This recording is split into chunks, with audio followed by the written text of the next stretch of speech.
अंतरायतिमिरोपशान्तये शान्तपावनमचिन्त्य वैभवम् तं नरं वपुषि कुञ्जरं मुखे मन्महे किमपि तुन्दिलं महः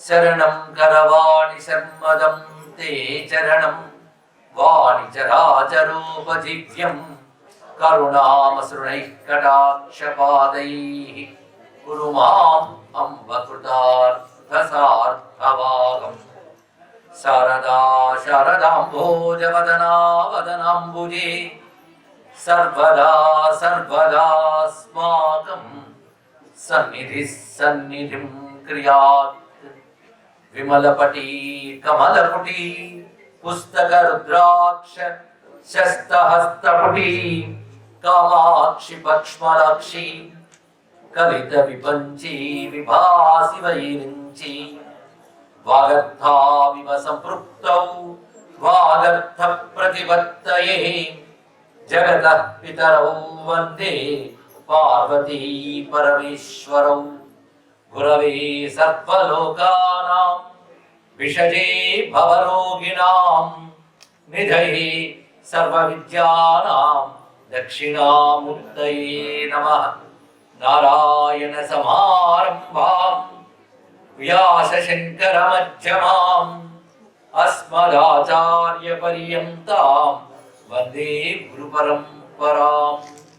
नारायणं नमस्कृत्य नरं चैव नरोत्तमं देवीं सरस्वतीं व्यासं ततो जयमुदीरयेत्। यज्ञेश अच्युत गोविंद माधव अनंत केशव कृष्ण विष्णु हृषीकेश वासुदेव नमोस्तुते श्री वासुदेव नमोस्तुते। मातर्नमामि कमले कमलायताक्षि श्री विष्णुहृत्कमलवासिनि विश्वमातः क्षीरोदजे कमलकोमलगर्भगौरी लक्ष्मी प्रसीद सततं नमतां शरण्ये लक्ष्मी प्रसीद सततं नमतां शरण्ये। शिवाय गुरवे नमः शिवाय गुरवे नमः शिवाय गुरवे नमः शिवाय गुरवे नमः शिवाय गुरवे नमः शिवाय गुरवे नमः श्रीमात्रे नमः श्रीमात्रे नमः श्रीमात्रे नमः श्रीमात्रे नमः श्रीमात्रे नमः श्रीमात्रे नमः। श्री विष्णु रूपाय नमः शिवाय श्री विष्णु रूपाय नमः शिवाय श्री विष्णु रूपाय नमः शिवाय श्री विष्णु रूपाय नमः शिवाय श्री विष्णु रूपाय नमः शिवाय श्री विष्णु रूपाय नमः शिवाय। नमो महभ्यो ऋषिभ्यो गुरुभ्यो नमः। ఆలయంలో కలిసి అనుగ్రహిస్తున్న శ్రీ రమా సహిత సత్యనారాయణ స్వామి పాదపద్మాలకు నమస్కరిస్తూ తదితర దేవీ దేవతలకు అంజలిస్తూ ఈ స్వామి సన్నిధిలో ప్రథమత ఈ ప్రాంతాలకు వచ్చినప్పుడు ప్రవచనం చేయడం విషయం నాకు ఇప్పటికీ జ్ఞాపకం ఉన్నది. ఇందాక శ్రీయుతులు మారేపల్లి నాగవెంకట శాస్త్రి గారు చెప్పినట్లుగా సత్యనారాయణ స్వామి వైభవాన్ని చెప్పుకున్నాం. తర్వాత దేవీ భాగవత సప్తాహం కూడా ఇక్కడ చేయడం జరిగింది. అటుపై ఇక్కడ ఎప్పుడు వచ్చినా ఈ ప్రాంతానికి రావడం స్వామి దర్శనం చేసుకోవడం జరుగుతున్నది. 2019లో వచ్చినప్పుడు కూడా ఇక్కడ ప్రత్యేకంగా ధ్రువపథం వారి కార్యక్రమం కూడా జరిగినది. అప్పుడు స్వామి దర్శనం చేసుకున్న జ్ఞాపకం నాకున్నది. ఈ ఆలయంపై మరొక ప్రత్యేక అభిమానం ఏంటంటే దీని పేరు వేదా టెంపుల్. చాలా విశేషమైన మాట. భారతీయ సంస్కృతికి మూలం వేదమే. ఆ వేద విజ్ఞానమే సమస్త ప్రపంచానికి కూడా రక్షాకరమైనటువంటి శాస్త్రం. అది మొత్తం ప్రపంచం గుర్తించడానికి ఇంకా కొంత సమయం పడుతుంది, కానీ భారతీయులమైన మనం దాన్ని గుర్తించగలగాలి. ఆ వేద విజ్ఞానానికి ఇక్కడ ఒక పట్టుకొమ్మగా ఉంటూ ఎందరికో వేద విద్య నేర్పుతూ వేద సంస్కృతి ఇది అని చూపిస్తున్న పెద్దలు శ్రీయుతులు మారేపల్లి నాగవెంకట శాస్త్రి గారు. వారు ప్రత్యేకమైనటువంటి నమస్కారాలు. ఈ రోజున ఇక్కడ మహాలక్ష్మి వైభవం చెప్పాలని సహోదరులు కోరుకున్నారు. సముచితమైనటువంటి కోరిక. ఎందుకంటే సమయం సందర్భం రెండు విశేషములే. సమయం ఏమిటంటే శ్రావణ మాసం మహాలక్ష్మికి ప్రీతిపాత్రమైనది.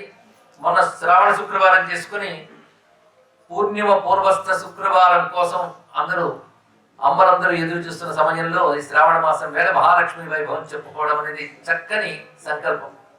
అమ్మ అనుగ్రహం మనందరికీ లభించాలి. పైగా అమ్మవారు కొలువు తీరినటువంటి మందిరం ఇది.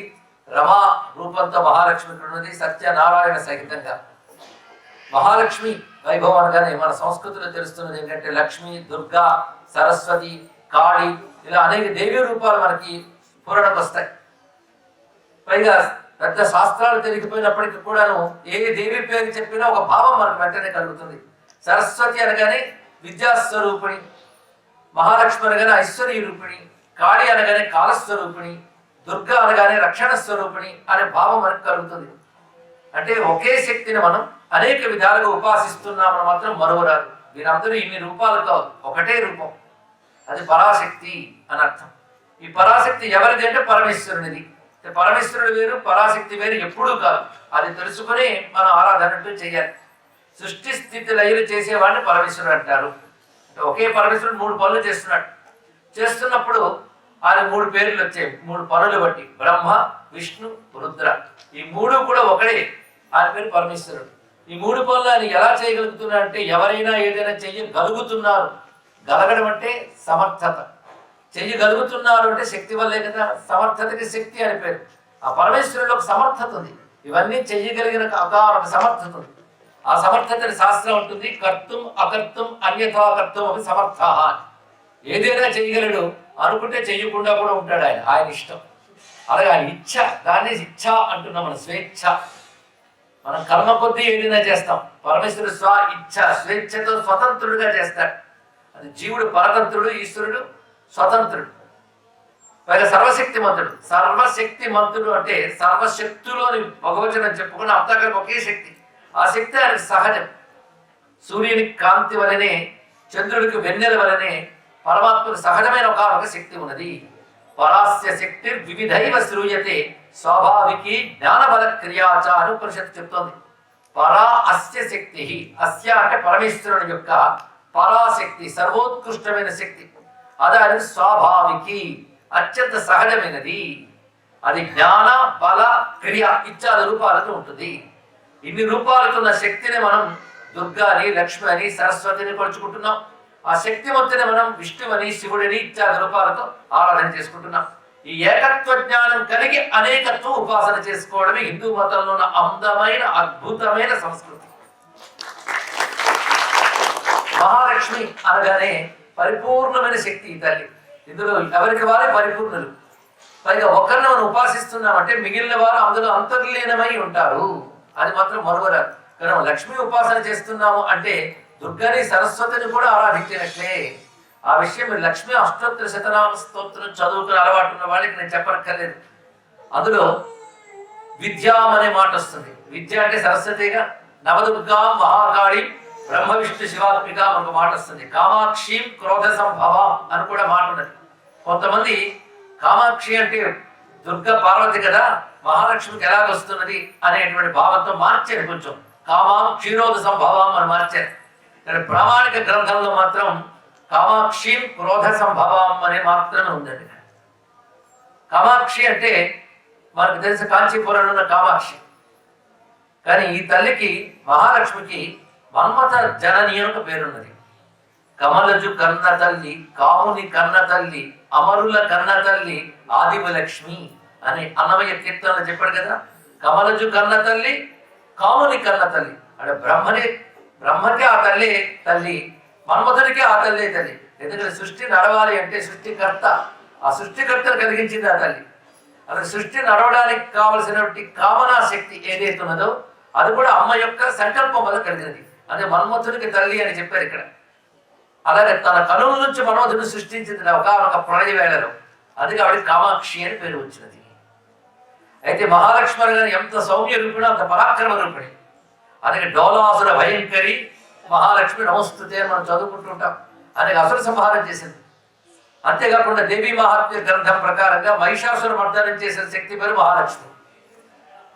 ఆ తల్లి ఎలా అనుభవించింది అంటే, మహిషాసురుడు చేసిన అకృత్యాలు తట్టుకోలేక దేవతలు వెళ్ళి త్రిమూర్తిని ప్రార్థించగానే ముందు శివునికి కోపం వచ్చింది అసుర శక్తుల మీద. ఆ కోపంతో ఆయన భృకుటి ముడిపడింది. అప్పుడు శాంభవ తేజస్సు ఆయన ముఖం నుంచి వెలికి వచ్చింది. అదే సమయంలో అదే విధమైన ఆగ్రహం విష్ణువుకి బ్రహ్మదేవుడికి కూడా కలిగింది. విష్ణువు నుంచి వచ్చిన తేజస్సు కూడా కలిసి ఆ మునుపు వచ్చిన శివ తేజస్సుతో కలిసింది. అలాగే సర్వదేవతల నుంచి వచ్చిన తేజస్సు అంతా కలిసి ఆ తేజో రాశి అంతా ఒక మూర్తి భవించింది. అదే మహిషాసుర మర్దిని రూపం అని చెప్తారు. అంటే పరమాత్మ యొక్క క్రోధము నుంచి వచ్చిన శక్తి కనుక క్రోధ సంభవం అన్నారు. కామాక్షి క్రోధ సంభవం. దీన్ని బట్టి చెప్తున్నది ఏంటంటే మహాలక్ష్మి పరాక్రమం కూడా ఆ తల్లి రూపమే, సౌమ్యము ఆవిడ స్వరూపమే, పరాక్రమవంతమైన ప్రతాపము కూడా ఆ తల్లి రూపమే. అంటే ప్రతాప ప్రసన్నత ఈ రెండు గుణములు ఆ తల్లివి. ఎందుకంటే ఒకరు ప్రసన్నంగా ఉన్నారంటే చేతకాకలేరు. ప్రసన్నత వాడి స్వాభావిక లక్షణం. అవసరమైన ప్రతాపం కూడా చూపించగలరు. అది మహాలక్ష్మి ప్రసన్నరాలు అని మాత్రం అనుకోవద్దు, ఆవిడ ప్రతాప సంపన్నురాలు కూడా. ఆ మాటకు వస్తే పరాక్రమం కూడా లక్ష్మి. మరి విజయలక్ష్మి అని మాట ఎక్కడి నుంచి వచ్చింది? వీరలక్ష్మి, ధైర్యలక్ష్మి, ఈ మాటలను కూడా పరాక్రమాన్ని సూచిస్తాయి. పరాక్రమం కూడా ఐశ్వర్యమే. పరాక్రమము, విజయము, బలము లేకపోతే వాడు బలహీనుడిగా. అమ్మవారు అంటేనే బలస్వరూపిణి, అదే పరాక్రమ స్వరూపమే. పైగా అమ్మవారికి మరొకటి విభూతి అని పేరుంది. శ్రద్ధాం విభూతిం సురభిం అని అంటాం. విభూతి అంటే ఐశ్వర్యం అని అర్థం. సృష్టి అంతా ఈశ్వరుడు ఐశ్వర్యాలు నిండి ఉన్నాయి. ఆ మాటకు వస్తే ఈశ్వర అనే పేరుకే ఐశ్వర్యవంతుడు అని అర్థం. ఐశ్వర్యాలు ఉన్నట్టు ఈశ్వరుడు. ఆయన ఐశ్వర్యాలు ఏమిటయ్యా అంటే, ఆయన ఐశ్వర్యం కానిది ఏమిటయ్యా అని అడగాలి. ధనమగ్ని ధనం వాయు ధనం సూర్యో ధనం వసు అని మాత్రమే చెప్తున్నాం. అగ్ని, సూర్య ఇత్యాదులన్నీ మనకు ధనములు. అవునా కదా చెప్పండి. అవి లేకపోతే ఆయన బ్రతుకు వెళ్ళమారు. అది ప్రకృతిలో ఉన్న శక్తులన్నీ ఆయన ఐశ్వర్యాలే. ఈ ఐశ్వర్యాలని ఎవరివో అని ఈశ్వరుడు. కానీ ఈశ్వరుడు ఐశ్వర్యము రెండు మాటలు వచ్చేవారికి. అయితే మనకు ఐశ్వర్యం మీద కోరిక ఎక్కువ, కానీ ఈశ్వరుడి మీద ఉండదు. వచ్చింది బాధంతా అదే. ఐశ్వర్యం కావాలంటే ప్రతివాడు కలుగుతాడు, ఈశ్వరుడు కావాలంటే తర్వాత చూసుకుందానండి అంటారు. నేను ఈశ్వరుడికి కావాలంటే భక్తి అని అర్థం. ఆ భక్తి పెద్ద మనకు ప్రశ్నార్థకం. భక్తి ఎప్పటి నుంచి అవసరమా అని పెద్ద ప్రశ్న. అందుకే ఐశ్వర్యాల తల్లి అయిన జగన్మాత ఉన్నదే, ఆవిడ ఈశ్వరుని స్మరిస్తే కానీ ఐశ్వర్యం ఇవ్వదు. అందుకే నారాయణ భట్టాత్రుడు మహానుభావుడు నారాయణలో గొప్ప మాట చెప్తాడు. అమ్మ, నీ వల్ల మా స్వామికి అనవసరంగా చెడ్డ పేరు వచ్చింది, లేదా మా స్వామి వల్ల అమ్మవారికి చెడ్డ పేరు వచ్చింది. ఏమిటంటే చపల చంచల అని. మీరు పూజ చేస్తున్నప్పుడు చపలాయ నమః, చంచలాయ నమః, పాదవ పూజయామి ఇవి చేస్తూ ఉంటారు కదా. చంచల, చపల ఇవేమైనా బిరుదులా అండి?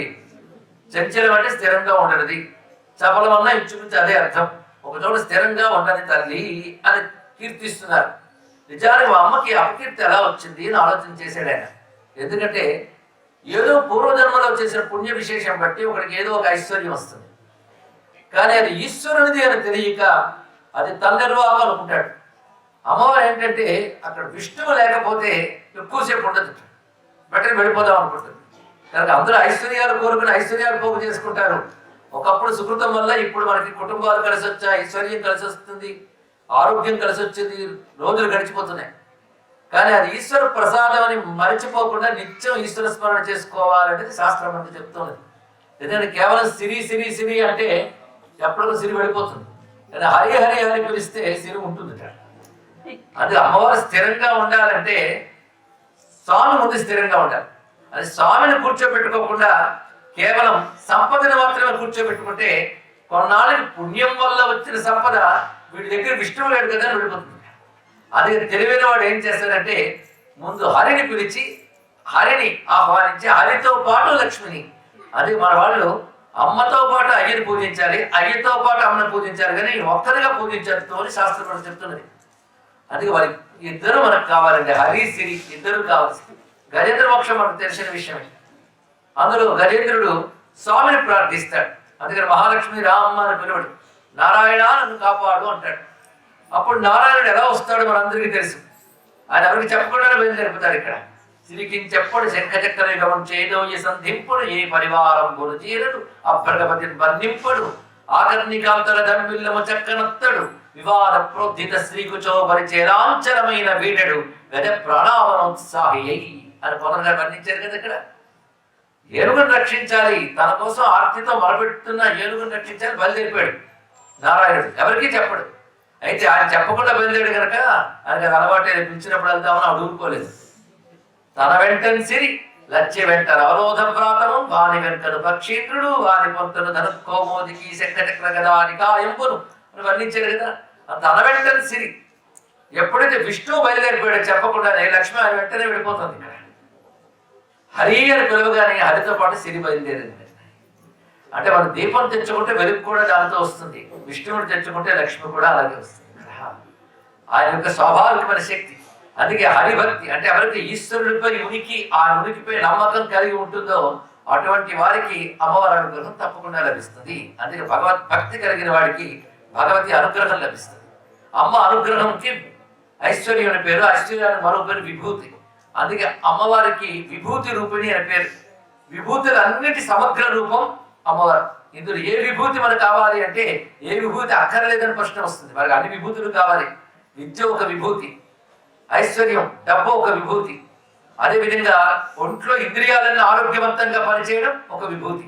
ఇవన్నీ మహాలక్ష్మి స్వరూపాలే కనుక మనం మహాలక్ష్మి అనగానే ఇన్ని ఐశ్వర్యాల సమాహార రూపిణి మహాలక్ష్మి.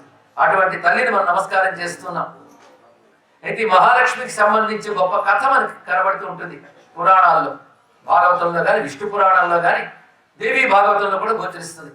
అది మహాలక్ష్మి యొక్క ఆవిర్భావం, లక్ష్మీనారాయణ స్వయంవరం, లక్ష్మీనారాయణ యొక్క వివాహం. ఈ 3 ఘట్టాలుగా మనం భావన చేయొచ్చు. ఆ 3 ఘట్టాలు శ్రవణం చేసినా చాలు అమ్మవారి అనుగ్రహం నారాయణ కృప లభిస్తాయని శాస్త్రం చెప్తుంది కనుక అది చెప్పుకునే ప్రయత్నం చేద్దాం. అమ్మవారు ఎలా ఆవిర్భవించారు అనేటువంటి కథ చాలా మందికి తెలుస్తుంది. క్షీరోద సంభవ అని అంటాం ఇక్కడ. పాలజలనిధి కన్యవు పద్మావతివి నీవు పాలపండే శ్రీహరి దేవివి అంటాడు హనుమాచార్య వారు. పాలజలధి కన్య, క్షీరసాగర కన్య, క్షీరసాగర్ నుంచి కలిగింది అంటే అంతకుముందు లేదా అమ్మవారు? ఇది పెద్ద ప్రశ్న. మహాలక్ష్మి ఎప్పుడు ఉన్నదే, భగవంతుడు ఎప్పుడు ఉన్నవాడే. మరి కలిగాడంటే అర్థాంతకు ముందు లేనిదా అంటే దీని వెనకాల కథ చెప్తూ ఉన్నారు. పరమాత్మ ఎప్పుడు ఉన్నవాడు, ఆయన శక్తి ఎప్పుడు ఉంటుంది. కానీ సృష్టి స్థితిని చేయాలని సంకల్పించినప్పుడు ఆ శక్తి మొదటిగా సంకల్ప శక్తిగా వస్తుంది. ఆ సంకల్ప శక్తి ఏముందో అదే ఇచ్ఛా జ్ఞాన క్రియ అనే 3 రూపములుగా విస్తరించి ఈ సృష్టికి కావలసిన జ్ఞానం భగవంతుడి దగ్గర ఉంది. ఆ జ్ఞానంతోనే కదా సృష్టి చేశాడు. ఆ జ్ఞానానికి పేరు సరస్వతి. అదేవిధంగా సృష్టి చేయడానికి కావలసిన ఏ సంపదలు ఆయన దగ్గర నుంచి వచ్చాయో వాటన్నిటికీ పేరు లక్ష్మి అని చెప్తున్నాం. ఏ పటుత్వంతో ప్రపంచాన్ని నడుపుతున్నాడో ఆ తల్లి పేరు దుర్గా. ఈ విధంగా పరమేశ్వరుడు యొక్క 3 శక్తులు మనం ప్రస్తావన చేసుకున్నాం. ఇందులో భగవంతుడికి లక్ష్మి సహజంగా ఉన్నది. ఆ లక్ష్మి పేరు నిత్యలక్ష్మి అని పేరు. నిత్యలక్ష్మి, నిత్యలక్ష్మి అంటే ఎల్లవేళలా ఆయనతో ఉన్న లక్ష్మి. అందుకే ఆవిడ మరొక పేరు అనపాయిని అని పేరు. అనపగామిని అని శ్రీ సూక్తంలో కూడా చెప్తున్నాం కదా. అనపగామిని అంటే వేడకుండా అనుసరించే తల్లి అని అర్థం. అనపాయిని అంటే ఎప్పుడూ విడిచిపెట్టని తల్లి. 2 కూడా అమ్మవారి పేర్లే. ఎప్పుడూ విష్ణువుని విడిచిపెట్టదు ఆ తల్లి. అది విష్ణువుని వేడకుండా ఉన్న శక్తి అంటే ఆయనతో పాటు ఉంది. అంతేగాని ఎవరికో సంతానంగా కలిగి విష్ణువుని చేపట్టింది అని చెప్పడానికి లేదు. ఆయనతో పాటు సహజంగా ఉంది. సూర్యునికి కాంతి అనేది ఎక్కడో పుట్టొచ్చి సూర్యుడి దగ్గరికి వెళ్ళలేదు కదా, సూర్యుడితో పాటు ఉంది. అది అమ్మ అనగానే అయ్యతో పాటు ఉన్నటువంటిది. ఆ అమ్మ అనబడి విభూతిని ప్రపంచమంతా నింపి ఉంచాడు పరమేశ్వరుడు. నింపి ఉంచడమే కదా ఒక మాట అన్నాడు, నా విభూతులకి అంతమనేది అన్నాడు భగవద్గీతలో. అనంతములు నా విభూతులు. అందుకే సృష్టిలో ఎక్కడ ఏ గొప్పతనం కనబడ్డా, ఏ శక్తి కనబడ్డా, ఏ అద్భుతమైన కళ కనబడ్డా అది నా విభూతి అని తెలుసుకో. ఆ విభూతిని ఆరాధించు అని అర్జునుడికి బోధించాడు విభూతి యోగంలో. యజ్జత్ విభూతి మత్సత్వం శ్రీమదూర్జితమేవా తత్వదేవాలగచ్చత్వం మమ తేజోంస సంభవం. నా యొక్క తేజస్సు నుంచి కలిగినవి విభూతులన్నీ అన్నాడు. ఇన్ని విభూతులకు మూలం ఆయన యొక్క తేజస్సు.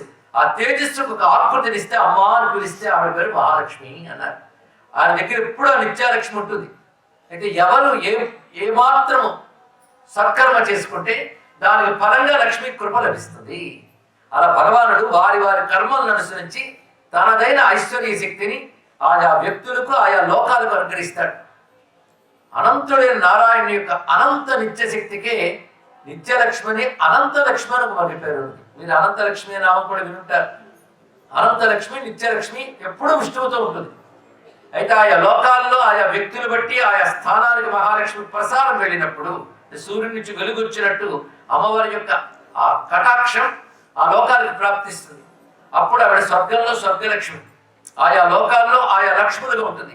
లక్ష్మి అనగానే ఆ లోకంలో కనబడే ఒక శోభ, ఒక కళ, ఒక శక్తి, ఒక వైభవం, దీనికి లక్ష్మి అని పేరు. మనం అంటుంటా ఇంట్లో లక్ష్మీ కళ ఉందండి అంటే ఇంట్లో మహాలక్ష్మి అక్కడ పద్మార్పడం కనబడిందని అర్థం. ఆ ఇంట్లో ఒక వైభవం ఉంది, ఒక కళ ఉంది, ఒక పవిత్రత ఉంది, ఒక శాంతం ఉంది, ఒక ఆనందం ఉంది. ఇప్పుడు ఎందుకు చెప్పుకున్నాం? ఇవన్నీ కలిపేస్తే లక్ష్మి అనమాట. అది లక్ష్మీ కళ. ఇంటికి ఒక లక్ష్మీ కళ ఉంటుంది, లోకానికి ఒక లక్ష్మీ కళ ఉంటుంది, దేశానికి ఒక లక్ష్మీ కళ ఉంటుంది, ఒంటికి ఒక లక్ష్మీ కళ ఉంటుంది. అందుకే యాదేవి సర్వభూతేషు లక్ష్మీ రూపేణ సంస్థిత నమస్తస్యై నమస్తస్యై నమస్తస్యై నమో నమః అని దేవి మహాత్మ్యంలో మనం చెప్పుకుంటున్నాం. అలాగే స్వర్గంలో స్వర్గలక్ష్మి. పైగా స్వర్గలక్ష్మి అంటే సామాన్యం, ముల్లోకాలకి ఆధిపత్యం వహించిన ఇంద్రుడిని అనుగ్రహిస్తోంది ఆ తల్లి. ఇంద్రుడు మహాలక్ష్మి భక్తుడు. ఆ తల్లి కృప వల్లనే ముల్లోకాలకి అధిపతి అయ్యాడు, ముల్లోకాల ఐశ్వర్యానికి సొంతదారు అయ్యాడు. ఇక్కడ అది ఇంద్రుడి చేత కూడా ప్రార్థింపబడినటువంటి తల్లి ఇంద్రుడిని అనుగ్రహించింది. కానీ ఈ సంపదలకి పదవులకు లక్షణాలు ఉన్నాయండి. ఈ సంపద ఏ రూపంలో వచ్చినా, ధన రూపంలో కానీ, పదవి రూపంలో కానీ, విద్యా రూపంలో కానీ ఎలాగైనా వచ్చినప్పుడు ఒక లక్షణం ఏర్పడుతుందండి. అది రానంత వరకు రాలేదే అనే బాధ ఉంటుంది. వచ్చిన తర్వాత వచ్చింది కదా అని తృప్తి ఉంటుంది. క్రమంగా అది నిలకడగా ఉంటే అబ్బా అని చిన్నది మొదలవుతుంది. దాని పేరు అహంకారం. సంపద కాస్త స్థిరపడితే వచ్చేది అహంకారం. సంపద వృద్ధి చెందితే డెవలప్ అయ్యేది అహంకారం. అహంకారం కాస్త అలా గర్వంగా మారుతుంది. మరి కొబ్బరికాయలకు నీరు వచ్చి పెంకుగా మారినట్లు మొదట సంతృప్తి కాస్త గర్వం అయిపోయింది. ఈ అహంకారం గర్వం వచ్చిన తర్వాత అంతవరకు అమ్మవారి కటాక్షం వల్ల నాకు లభించింది లేదా భగవత్ కటాక్షం వల్ల లభించింది అనే మొట్టమొదటి ఉండే భావము క్రమంగా పోయి అంతా నా నిర్వాహకమైన భావానికి వస్తుంది. అది భగవత్ ప్రసాదం అనే భావాన్ని మర్చిపోతాం. అలాంటి స్థితి ఇంద్రుడికి ఏర్పడింది కాలంలో. అయితే ఏర్పడినట్టు కూడా పోల్చుకోవడం కష్టం అండి. మనలో వచ్చినా పోల్చడం. అయితే అదృష్టవశాత్తు అవతల వాడు పోలుస్తూ ఉంటారు మన దుర్లక్షణాలు. మనకు తెలిసేటప్పుడు చాలా కాలం పడుతుంది, కొందరు తెలియకుండానే అయిపోతూ ఉంటుంది. మొత్తానికి ఇంద్రుడి వారికి దానికి తోడు ఈ మధ్య కొంచెం విజయం ఒకటి వచ్చింది ఇంద్రుడికి. జంభాసురుడు అనే రాక్షసుడిని సంహారం చేసేది ఇంద్రుడు. దానితో విజయం కూడా వచ్చింది కనుక ఆయన్ని ఏనుగుపై పెట్టి ఊరేగిస్తున్నారు. ఆ ఏనుగు పేరు ఏమిటి? ఐరావతం. ఐరావతంపై ఆయన ఊరేగుతున్నాడు. ఆ సమయంలో అప్పుడే వైకుంఠంలో విష్ణువుకి ఆరాధన చేసి అక్కడి నుంచి వస్తున్నాడు దూర్వాస మహర్షి. ఇంద్రుడు ఊరేగింపు జరుగుతుంది. ఏం చేశాడు ఇంద్రుడు అంటే అసుర సంహారం చేశాడు. శభాష్, మంచి పని చేశాడు. ఇతనికి ఏదైనా నా తరమున కానుక ఇద్దాం అనుకున్నాడు దూర్వాస మహర్షి. వచ్చి అప్పుడే విష్ణు పాదాల నుంచి తీసుకొచ్చిన నిర్మాల్యాన్ని ఇచ్చాడు ఆయన. అంటే భగవత్ ప్రసాదాన్ని. ఎప్పుడైనా మహాత్ములు వస్తే ఏమిస్తారండి? పుష్పము, ఫలము, విభూదో, కుంకుమో ఇవే ఇస్తారు వాళ్ళు. పైగా అతనికి నందనవనం ఉంది ఇంద్రుడికి. ఆ నందనవనంలో కల్ప కుసుమాలు ఉంటాయి. ఈ వాడిపోయిన నిర్మాల్యం అంతా అన్న భావం కలిగి ఆ నిర్మాల్యాలను తీసుకుని అలా ఏనుగు తల మీద పెట్టాడు. అసలు భగవన్ నిర్మాల్యం ఎలా తీసుకోవాలి, తీర్థం ఎలా తీసుకోవాలి శాస్త్రం ఉంది. వాటిని కళ్ళకద్దుకుని అత్యంత పవిత్రంగా పుచ్చుకోవాలి, పవిత్ర భావంతో. అందుకే పదార్థాలకు ప్రసాదాలు, ప్రసాద సేవనం ఒక నియమం. దాన్ని ఉపేక్ష వహించకూడదు. ఉపేక్ష అంటే పక్కన పెట్టాడు తర్వాత తింటా, ఇలాంటివి కాదు, శ్రద్ధగా స్వీకరించాలి. అసలు మహర్షి చేతులతో ఇచ్చినప్పుడు ప్రసాదాన్ని కళ్ళకద్దుకు నెత్తి మీద పెట్టుకుని ఆ తర్వాత భద్రపరచుకోవాలి. అలాంటిది ఇవ్వడం ఆలస్యం అలాగా ఏనుగు కుంభస్థలం మీద పెట్టాడు. అది అసలే మదపుటి ఏనుగు. మదపుటి ఏనుగు మీద మదమెక్కిన వాడు కూర్చున్నాడు. ఈ మదపుటి ఏనుగు ఏం చేసిందంటే ఆ తొండంతో తీసి కింద పెట్టి పాదంతో తొక్కి వెళ్ళింది. వెంటనే ప్రసాదానికి జరిగినటువంటి తిరస్కార భావాన్ని చూసి దూర్వాసుల కోపం వచ్చి, ఎవరి ప్రసాదం వల్ల నీకు ఐశ్వర్యం ఏర్పడి వచ్చిందో, ప్రసాదం అంటే అనుగ్రహం అర్థం, ఎవరి ప్రసాదం వల్ల నీకు ఐశ్వర్యం వచ్చిందో వారి ప్రసాదాన్ని తృణీకరించారు కనుక నీ ఐశ్వర్యం అంతా నీటి పాలకు కాక అని శపించాడు. దుర్వాసుడికి ఇదే పని వచ్చిందంటే ఎప్పుడు శపించేస్తుంటాడు. అనడం కాదండి. శాపం అనే మాటకు అర్థం ఏమిటి అంటే మనం చేసిన దానికి ఫలితం చెప్పడమే శాపము. ఇది గుర్తుపెట్టుకోవాల్సింది. శాపం అంటే తిట్టు అని అర్థాలు వాడతాం. తిడితే మాత్రం ఋషికి దోషం వస్తుంది. కానీ మహర్షి ఏం చేస్తాడంటే నువ్వు ఫలానా దోషం చేసావు కనుక దాని ఫలితం ఇది అని చెప్తాడు. అది వెంటనే జరుగుతుంది ఋషి చెప్పాడు కనుక. అందుకు దాని శాపము అని అంటారు. ఇక్కడ పైగా ఆయన పేరు శాపాయుధుడు. దుర్వాసుడికి మరొక పేరు శాపాయుధుడు. సామాన్యుడు కాడైన గొప్ప దేవి ఉపాసకుడు, సిద్ధపురుషుడు, రుద్రాంశ. అటువంటి మహానుభావుడు చెప్పించాడు. వెంటనే ఇంద్రుడు ఏనుగు మించి దిగి పాదం మీద పడ్డాడు. మనకు సామెత ఉంది కదా, అందితే చుట్టూ అందకపోతే పాదాలు. అహంకారానికి దెబ్బ తగిలిందండి. అందుకే మహర్షులు చెప్పిస్తే మన లోపం తెలుసుకుంటాం, పశ్చాత్తాపడతాం. అది శాపం. ఒక విధంగా పశ్చాత్తాపానికి ఉపాయం, పాప నివారణ ఉపాయమే శాపం. మొత్తాన్ని మహర్షి పాదాల మీద పడ్డాడు. వాడు ఒక మాట అంటాడు, నన్ను క్షమించమని వేడుకుంటున్నాను. సంపద పోయినందుకు నా దుఃఖం కలగట్లేదు, నేను ఎందుకు అలా ప్రవర్తించానా అని బాధ కలుగుతున్నది. ఆ బాధ పోవడానికి నేనేం చేయాలి అంటే, నీ గురువుని వెళ్ళి అడుగు అన్నాడు. చెప్పించింది ఈయన, పరిష్కారాన్ని గురువుగారు చూసుకుంటాడు. గురువుగారికి వచ్చిన బాధలే ఇవి. శిష్యుని బాగు చేసే బాధల్లో ఆయన వాళ్ళు పడుతుంటాడు. గురువుగారి దగ్గరికి వెళ్ళంటే బయలుదేరాడు. ఆ గురువుగారు ఎవరు అంటే బృహస్పతి. ప్రస్తుతం ఎక్కడ ఉన్నట్టు కాశీక్షేత్రంలో ఉన్నట్ట. అదేమిటో అంటే బృహస్పతి అయినా సరే అనుష్ఠానం చేసుకోవాలంటే భారతదేశానికి రావాల్సిందే, అందులో పవిత్ర క్షేత్రానికి వెళ్ళవలసిందే. ఆ క్షేత్రాలు కూడా ఎందుకంటే భౌతభూమైన దేవలోకాల్లో సాధనకి ఏం అవకాశం? అసలు దేవతలకు సాధనల్లో ఈయన ఒకానొక కారణార్థం వచ్చిన స్వరూపం కనుక బృహస్పతి కాశీక్షేత్రానికి వెళ్ళి సాధన చేసుకుంటున్నాడు. అక్కడికి వెళ్ళాడు ఇంద్రుడు. వెళ్ళి పాదాల మీద పడి, తప్పు చేశాను, నాకు క్షమాపణ కావాలి, అదేవిధంగా నివారణోపాయం కావాలి, మీరే అనుగ్రహించాలి అంటే ఒక్కసారి బృహస్పతి ధ్యానం చేసి విష్ణువుని ప్రార్థిద్దామని వారు విష్ణువుని ప్రార్థన చేశారు. విష్ణు దర్శనం అంత తేలిక కాదు, ఇంద్రుడికైనా సరే. అప్పుడు విష్ణు వాక్కుగా వారికి వినిపిస్తూ, తప్పు చేసిన మాట నిజమే, నా ప్రసాద తృణీకార దోషమే, కానీ తప్పు తెలుసుకుని పశ్చాత్తాపడితే కరుణించడం నా స్వభావం అన్నాడు నారాయణుడు. ఎంత గొప్ప మాట చెప్పాడు ఇక్కడ. ఇదే రామావతారంలో కూడా అదే చెప్పాడు. రావణుడైనా సరే సీతని తిరిగి అప్పగించి తప్పు చేశాని క్షమాపణ పెట్టి శరణి పెడితే వాణ్ణైనా సరే అనుగ్రహిస్తానన్నాడు. నారాయణుడి దగ్గర అటువంటి అపారమైన స్వాభావిక కారుణ్యం ఉంది కనుకనే బ్రతుకులు వెళ్ళమారుతున్నాయి. ఆయన ప్రార్థించే అర్హత మనకి ఏర్పడుతుంది. అర్హత మన గొప్పతనం కాదు, ఆయన అవ్యాధమైన కారుణ్యం. ఆ కారుణ్యానికి ముగ్ధుడైపోయాడు ఇంద్రుడు. నాకు మార్గాన్ని చెప్పన్నాడు.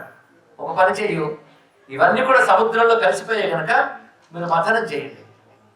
ఆ మథనం తర్వాత మహాలక్ష్మి ఆవిర్భవిస్తుంది మీకు, తర్వాత అమృతం కూడా ప్రాప్తిస్తుంది అనగానే అప్పుడు ఇంద్రుడు సరైన సమ్మతించి దేవతలందరినీ కూడబెట్టుకుని, ఒక్క దేవతల వల్ల ఈ పని సాధ్యం కాదు, అందుకే రాక్షసుల యొక్క సహాయం కూడా తీసుకోక తప్పదు ఇప్పుడు. ఎందుకంటే వారికి వీరికి పడకపోయినా గవర్నమెంట్ ఫార్మ్ చేయాలంటే కలుస్తూ ఉంటారు. ఒక్కొక్కసారి మనం చూస్తూ ఉంటాం. రాజకీయాల్లో శాశ్వతమైన శత్రుత్వాలు ఉండవు, అవసరాలు బట్టి కలుస్తుంటారు, విడిపోతుంటారు. కనుక రాక్షసులైనా సరే ప్రస్తుతం బతిమలాడదాం, వాళ్ళకి కొన్ని ఆఫర్స్ ఇద్దాం. సాధన మొదలుపెట్టారు వాళ్ళు వీళ్ళు కలిసి. దానికి ఉపాయం కూడా భగవానే చెప్పాడు. చూడండి, ఫలానా చెయ్యమని చెప్పడమే కాదు, సహాయం కూడా పడతాడు. భగవంతుని కృప అక్కడి నుంచి లభిస్తుంది. కృప సంకల్పం ఇచ్చేది ఆయన, సహాయపడేది ఆయన, కావలసిన వనరులు సమకూర్చేది ఆయనే. అదే నారాయణ కారుణ్యం.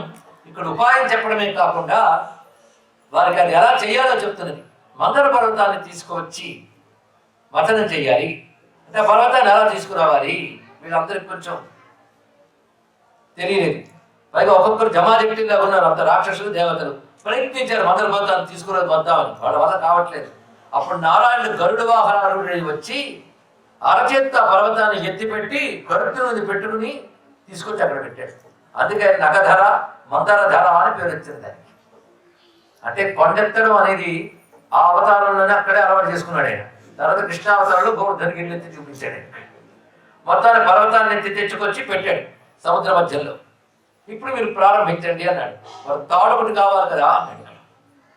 తాడేది అంటే వాసుకి అనే సర్పాన్ని తీసుకుని కప్పపు తాడుగా చేసి మథనం మొదలుపెట్టారు.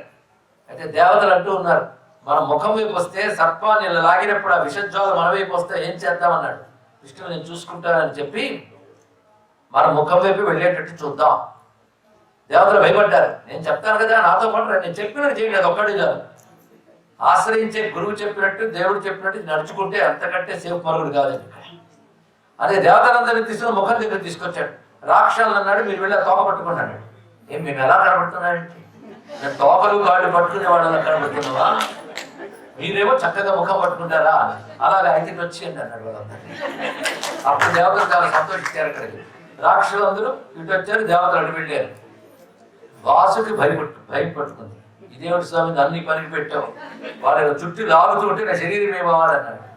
ఇక బాధ లేదయ్యా, నా కృప ఎవరిపైకి ప్రసరిస్తుందో వారికి ఏ బాధ ఉండదు. నా కృపాశక్తితో నీకు ఏ వేదన యాతన లేకుండా నేను అనుగ్రహిస్తున్నాను అన్నాడు. స్వామి కృప ఇందులో అడుగడుగున, అంటే సంకల్ప దశలో భగవానుడు ఉండాలి, ప్రయత్న దశలో భగవానుడు ఉండాలి, ఫల దశలో ఎలాగూ భగవంతుడు ఉండాలి. అదే సంకల్పం నుంచి సాఫల్యం వరకు అడుగడుగున ఈశ్వర అనుగ్రహం కావాల్సినది. ఇది గుర్తుపెట్టుకోవాలి.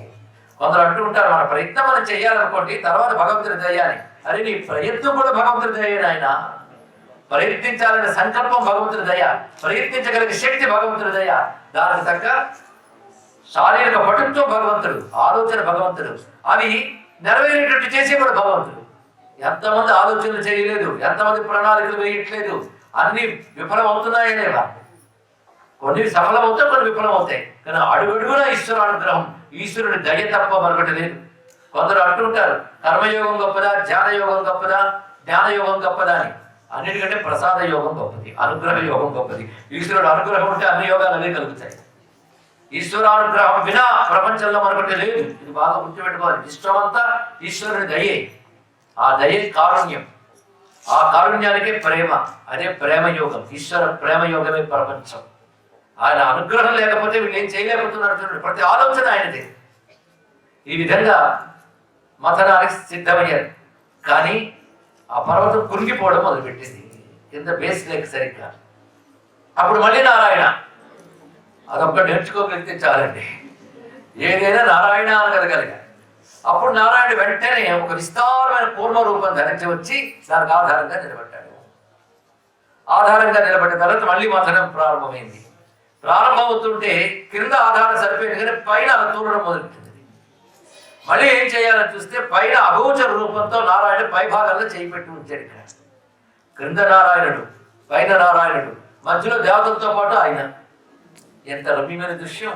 మొత్తానికి నారాయణ అనుగ్రహం చేత మథనం ప్రారంభమైంది. అనేకలు వచ్చాయి బయటికి, ఒక్కొక్కరు ఒక్కొక్కటి పంచుకున్నారు. అసురుల పాలికి వెళ్ళినవి కొన్ని ఉన్నాయి, కొన్ని వాళ్ళు పంచుకున్నారు సంపదలు. అందులో సుర అనప్పుడు వచ్చింది. సుర అంటే మదిర. అది రాగానే అసురులు పంచుకున్నారట. అంటే దాని మీద లైకింగ్ ఉండే జాతి పేరు అసురు జాతి అని అంతే. అది వాళ్ళు అందరూ పుచ్చుకున్నారు. ఇక్కడ సురాపానం వాళ్ళకి. కొందరు అంటారు సురుడు అని పేరు ఎందుకు వచ్చిందంటే సురాపానం చేయడం వల్ల తప్పుడు అర్థం చెప్తారు. సురా వేరు, ఈ సురా వేరు. దేవతలకు సురా అని పేరు ఎందుకు వచ్చింది అంటే సుమ్ రాతి ఇది సురా, అందరికీ మంచిని చేసే స్వభావం కలవారు కనుక వాళ్ళకి సురలు, మేలు కలిగించేవారు అర్థం. ఇక్కడ సుర అంటే మత్తెక్కించి ఆనందం ఇస్తుంది కదా, నీ పేరు సుర. ఇది ఎప్పుడు దేవతలు పుచ్చుకోరు, అది అసురులకు మాత్రమే దాని మీద ఇష్టం ఉంటుంది. దాని వాసనన్నా పానమన్నా పరమ ప్రీతి కలిగిన జాతి అసురు జాతి. అది వాళ్ళు పుచ్చుకున్నారు. ఇలాంటివన్నీ వాళ్ళు తీసుకున్నారు. ఈ లోపల మరికొన్ని వచ్చాయి. విశేషించి ఉచ్చైశ్రవం అనే గుర్రము, కల్పవృక్షములు, కామధేనువులు, ఐరావతము ఇత్యాదులన్నీ ఉత్పన్నమయ్యాయి. అవన్నీ దేవతలకి పంచబడ్డాయి. ఇలా ఉంటూ ఉండగా అద్భుతమైనటువంటి అనుగ్రహం ఇప్పుడు లభించబోతుంది. చంద్రుడు దయించాడండి. ఇక్కడ చంద్రుడు వచ్చాడంటే ప్రసన్న భావం. అయితే ఇదే క్షీరసాగర మథనం ఘట్టాన్ని తీసుకుని యోగపరంగా తత్వపరంగా చాలా ఉన్నది. ఇదంతా మన లోపల సాగే యోగ సాధన. అవి నేను వివరించాలంటే దాని మరో సబ్జెక్టు మరొకటి. ప్రస్తుతం మహాలక్ష్మి ప్రధానమైన సబ్జెక్టు కనుక అంత జోలికి వెళ్ళట్లేదు. కానీ ఎన్నో అంతరార్థాలు ఇందులో ఉన్నాయన్న భావం ఇక్కడ వాళ్ళకి కలిగించడమే నా ఉద్దేశం. మొత్తానికి చంద్రుడు వచ్చాడు. చంద్రుడు వచ్చాడనే ప్రసన్నతా భావం. అంతవరకు మొట్టమొదటి విషయం వచ్చింది, విషయాన్ని శివుడు నిగ్రహించాడు. తర్వాత సంపదలు వచ్చాయి, సంపదలు అందరూ పంచుకున్నారు. అప్పుడు శివుడు గుర్తు రాలేదు. విషం వస్తే మాత్రం విశ్వేశ్వర అన్నారు, సంపదలు వస్తే మాత్రం నీకా నాక. మనము అంతే, కష్టాలు వస్తే భగవంతుడు, సుఖాలు వస్తే పంచుకోండి. కానీ నాకు విషయం ఇచ్చారు కానీ మిగిలిన మేము ఇవ్వలేదని శివుడు అడగలేదు. ఎందుకంటే ఆయన వస్తువులు అవసరమే లేదు. ఆ పాటకు వస్తే విషయం మాత్రం అవసరమా? ఆయన అమృత స్వరూపుడు. అదే నారాయణుడి శివుడు ఆ శివ రూపంలో వచ్చి అనుగ్రహించాడు. అక్కడ ఇంకొక రూపంలో ఈ విధంగా అనుగ్రహిస్తున్నాడు. కానీ విఘ్నాలన్నీ తొలగించాడు నీలకంఠుడి. ఆడ తర్వాత అనుగ్రహాలన్నీ వస్తున్నాయి. ఆడ తర్వాత చంద్రోదయం తర్వాత జరుగుతున్నటువంటి అద్భుతమైన ఘట్టం. ఏ ఐశ్వర్యములు అయితే ఉన్నాయో ఐశ్వర్యాలకి అధిష్టానం శక్తి ఉంది. ఆ శక్తి ఇప్పుడు సముద్రంలో నుంచి ఉద్భవించింది. ఆ తల్లి మహాలక్ష్మీదేవి క్షీరసాగర్ నుంచి ఉద్భవిస్తున్నది. అంటే ఇప్పుడు వచ్చిందా, ఎప్పుడు లేదా అంటే ఎప్పుడు నిత్యాలక్ష్మి. కానీ నారాయణ అనుగ్రహించేది స్వర్గలక్ష్మిగా త్రిలోక లక్ష్మిగా ఉన్నటువంటి తల్లి ఇంద్రుడు చేసిన పాపం వల్ల అంతర్ధానం అయిపోయింది. ఇప్పుడు ఇంద్రుడు పశ్చాత్తాపడి తిరిగి సాధన చేయడం వల్ల, భక్తితో సాధన చేయడం వల్ల మళ్ళీ మహాలక్ష్మి ఆవిర్భవించింది. ఆవిర్భవించిన లక్ష్మి ఎలా ఉన్నదంటే వందే పద్మకరాం ప్రసన్నవదనాం సౌభాగ్యదాం భాగ్యదాం హస్తాభ్యాం అభయప్రదాం మణిగణై నానావిధైర్భూషిత భక్తాభీష్ట ఫలప్రద హరిహర బ్రహ్మాదివిసేవిత పార్శ్వే పంకజ శంఖ పద్మ నిధివిర్యుక్త సదా శక్తిభి. ఆ తల్లి ఎలా వచ్చినదంటే ఆ స్వరూపాన్ని ఒక్కసారి ధ్యానించితే స్వర్ణకాంతులతో ప్రకాశిస్తున్నది. సువర్ణమయమైన ఒక పద్మంలో కూర్చుంది ఆ తల్లి. చతుర్భుజాల్లో కూడా పై చేతుల్లో 2 పద్మములు దాల్చి, క్రింది 2 చేతుల్లో కూడా అభయ వరద హస్తములు దాల్చి సువర్ణ రజత స్రజాం ఆయన రూపంతో భాషిస్తున్నది. ఆ తల్లి చుట్టూ కొలుచుకుంటున్న వాళ్ళు నిధి దేవతలు. నిధి దేవతలు అంటే శంకరనిధి, పద్మనిధి, మకరనిధి, పద్మనిధి, మహాపద్మనిధి అంటూ నవనిధి దేవతలు ఉంటారు. నిధి దేవతలు తరగని సంపదలకి దేవతలు. ఆ దేవతల అనుగ్రహం ఉంటే ఐశ్వర్యాలు లభిస్తాయి. అదే పార్శ్వే పంకజ శంఖ పద్మ నిధివిర్యుక్తాం సదా శక్తిభి. ఇక అమ్మవారి శక్తులు ఉన్నారు. ఆ శక్తులు ఏమిటంటే పుష్టి, తుష్టి, కీర్తి, ఊర్జ ఇత్యాది శక్తులు అమ్మవారి చుట్టూ ఉన్నారు. అమ్మవారి కనుసైగల్లో పనిచేసే అమ్మవారి యొక్క అంశ రూపాలు శక్తులు ఇవన్నీ.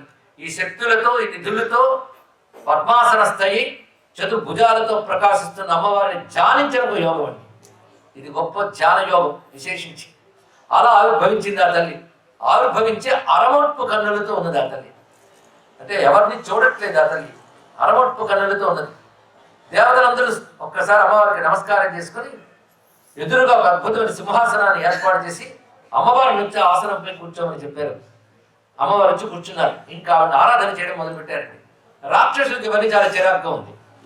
పూజలు పురస్కారాలు మళ్ళీ మొదలెట్టే దేవతలు ఎప్పుడు ఇదే అది మీరు పూజ చేసుకుంటే మేము అలా బయటికి వెళ్ళి వస్తాం. కొంతమంది అలా చూసుకుని ఇప్పుడే బయటకు వెళ్ళి వస్తూ ఉంటారు. వెళ్ళి బయట వాడు బాణాలు ధూమాలు ఇత్యాదులు చేసుకుని వస్తారు. అప్పుడు ఈ లోపల వీళ్ళు పూజలు వీళ్ళు పురస్కారాలు అయిపోతాయి. దేవ ప్రకృతి కలిగిన వాళ్ళకి ఏముంటుందంటే పూజించాలని, ఆరాధించాలి. అసుర ప్రకృతి కలిగిన వాళ్ళకి భోగించాలని ఉంటుందంటే కనుక వాళ్ళు అటు వెళ్ళిపోయారు. కాసేపు వీళ్ళు పూజలు చాలస్తారు, ఏక మళ్ళీ అవుతామని మధ్యలో ఇదిగు బ్రేకు అనుకుని రాక్షసుడు పక్కకి వెళ్ళిపోయారు.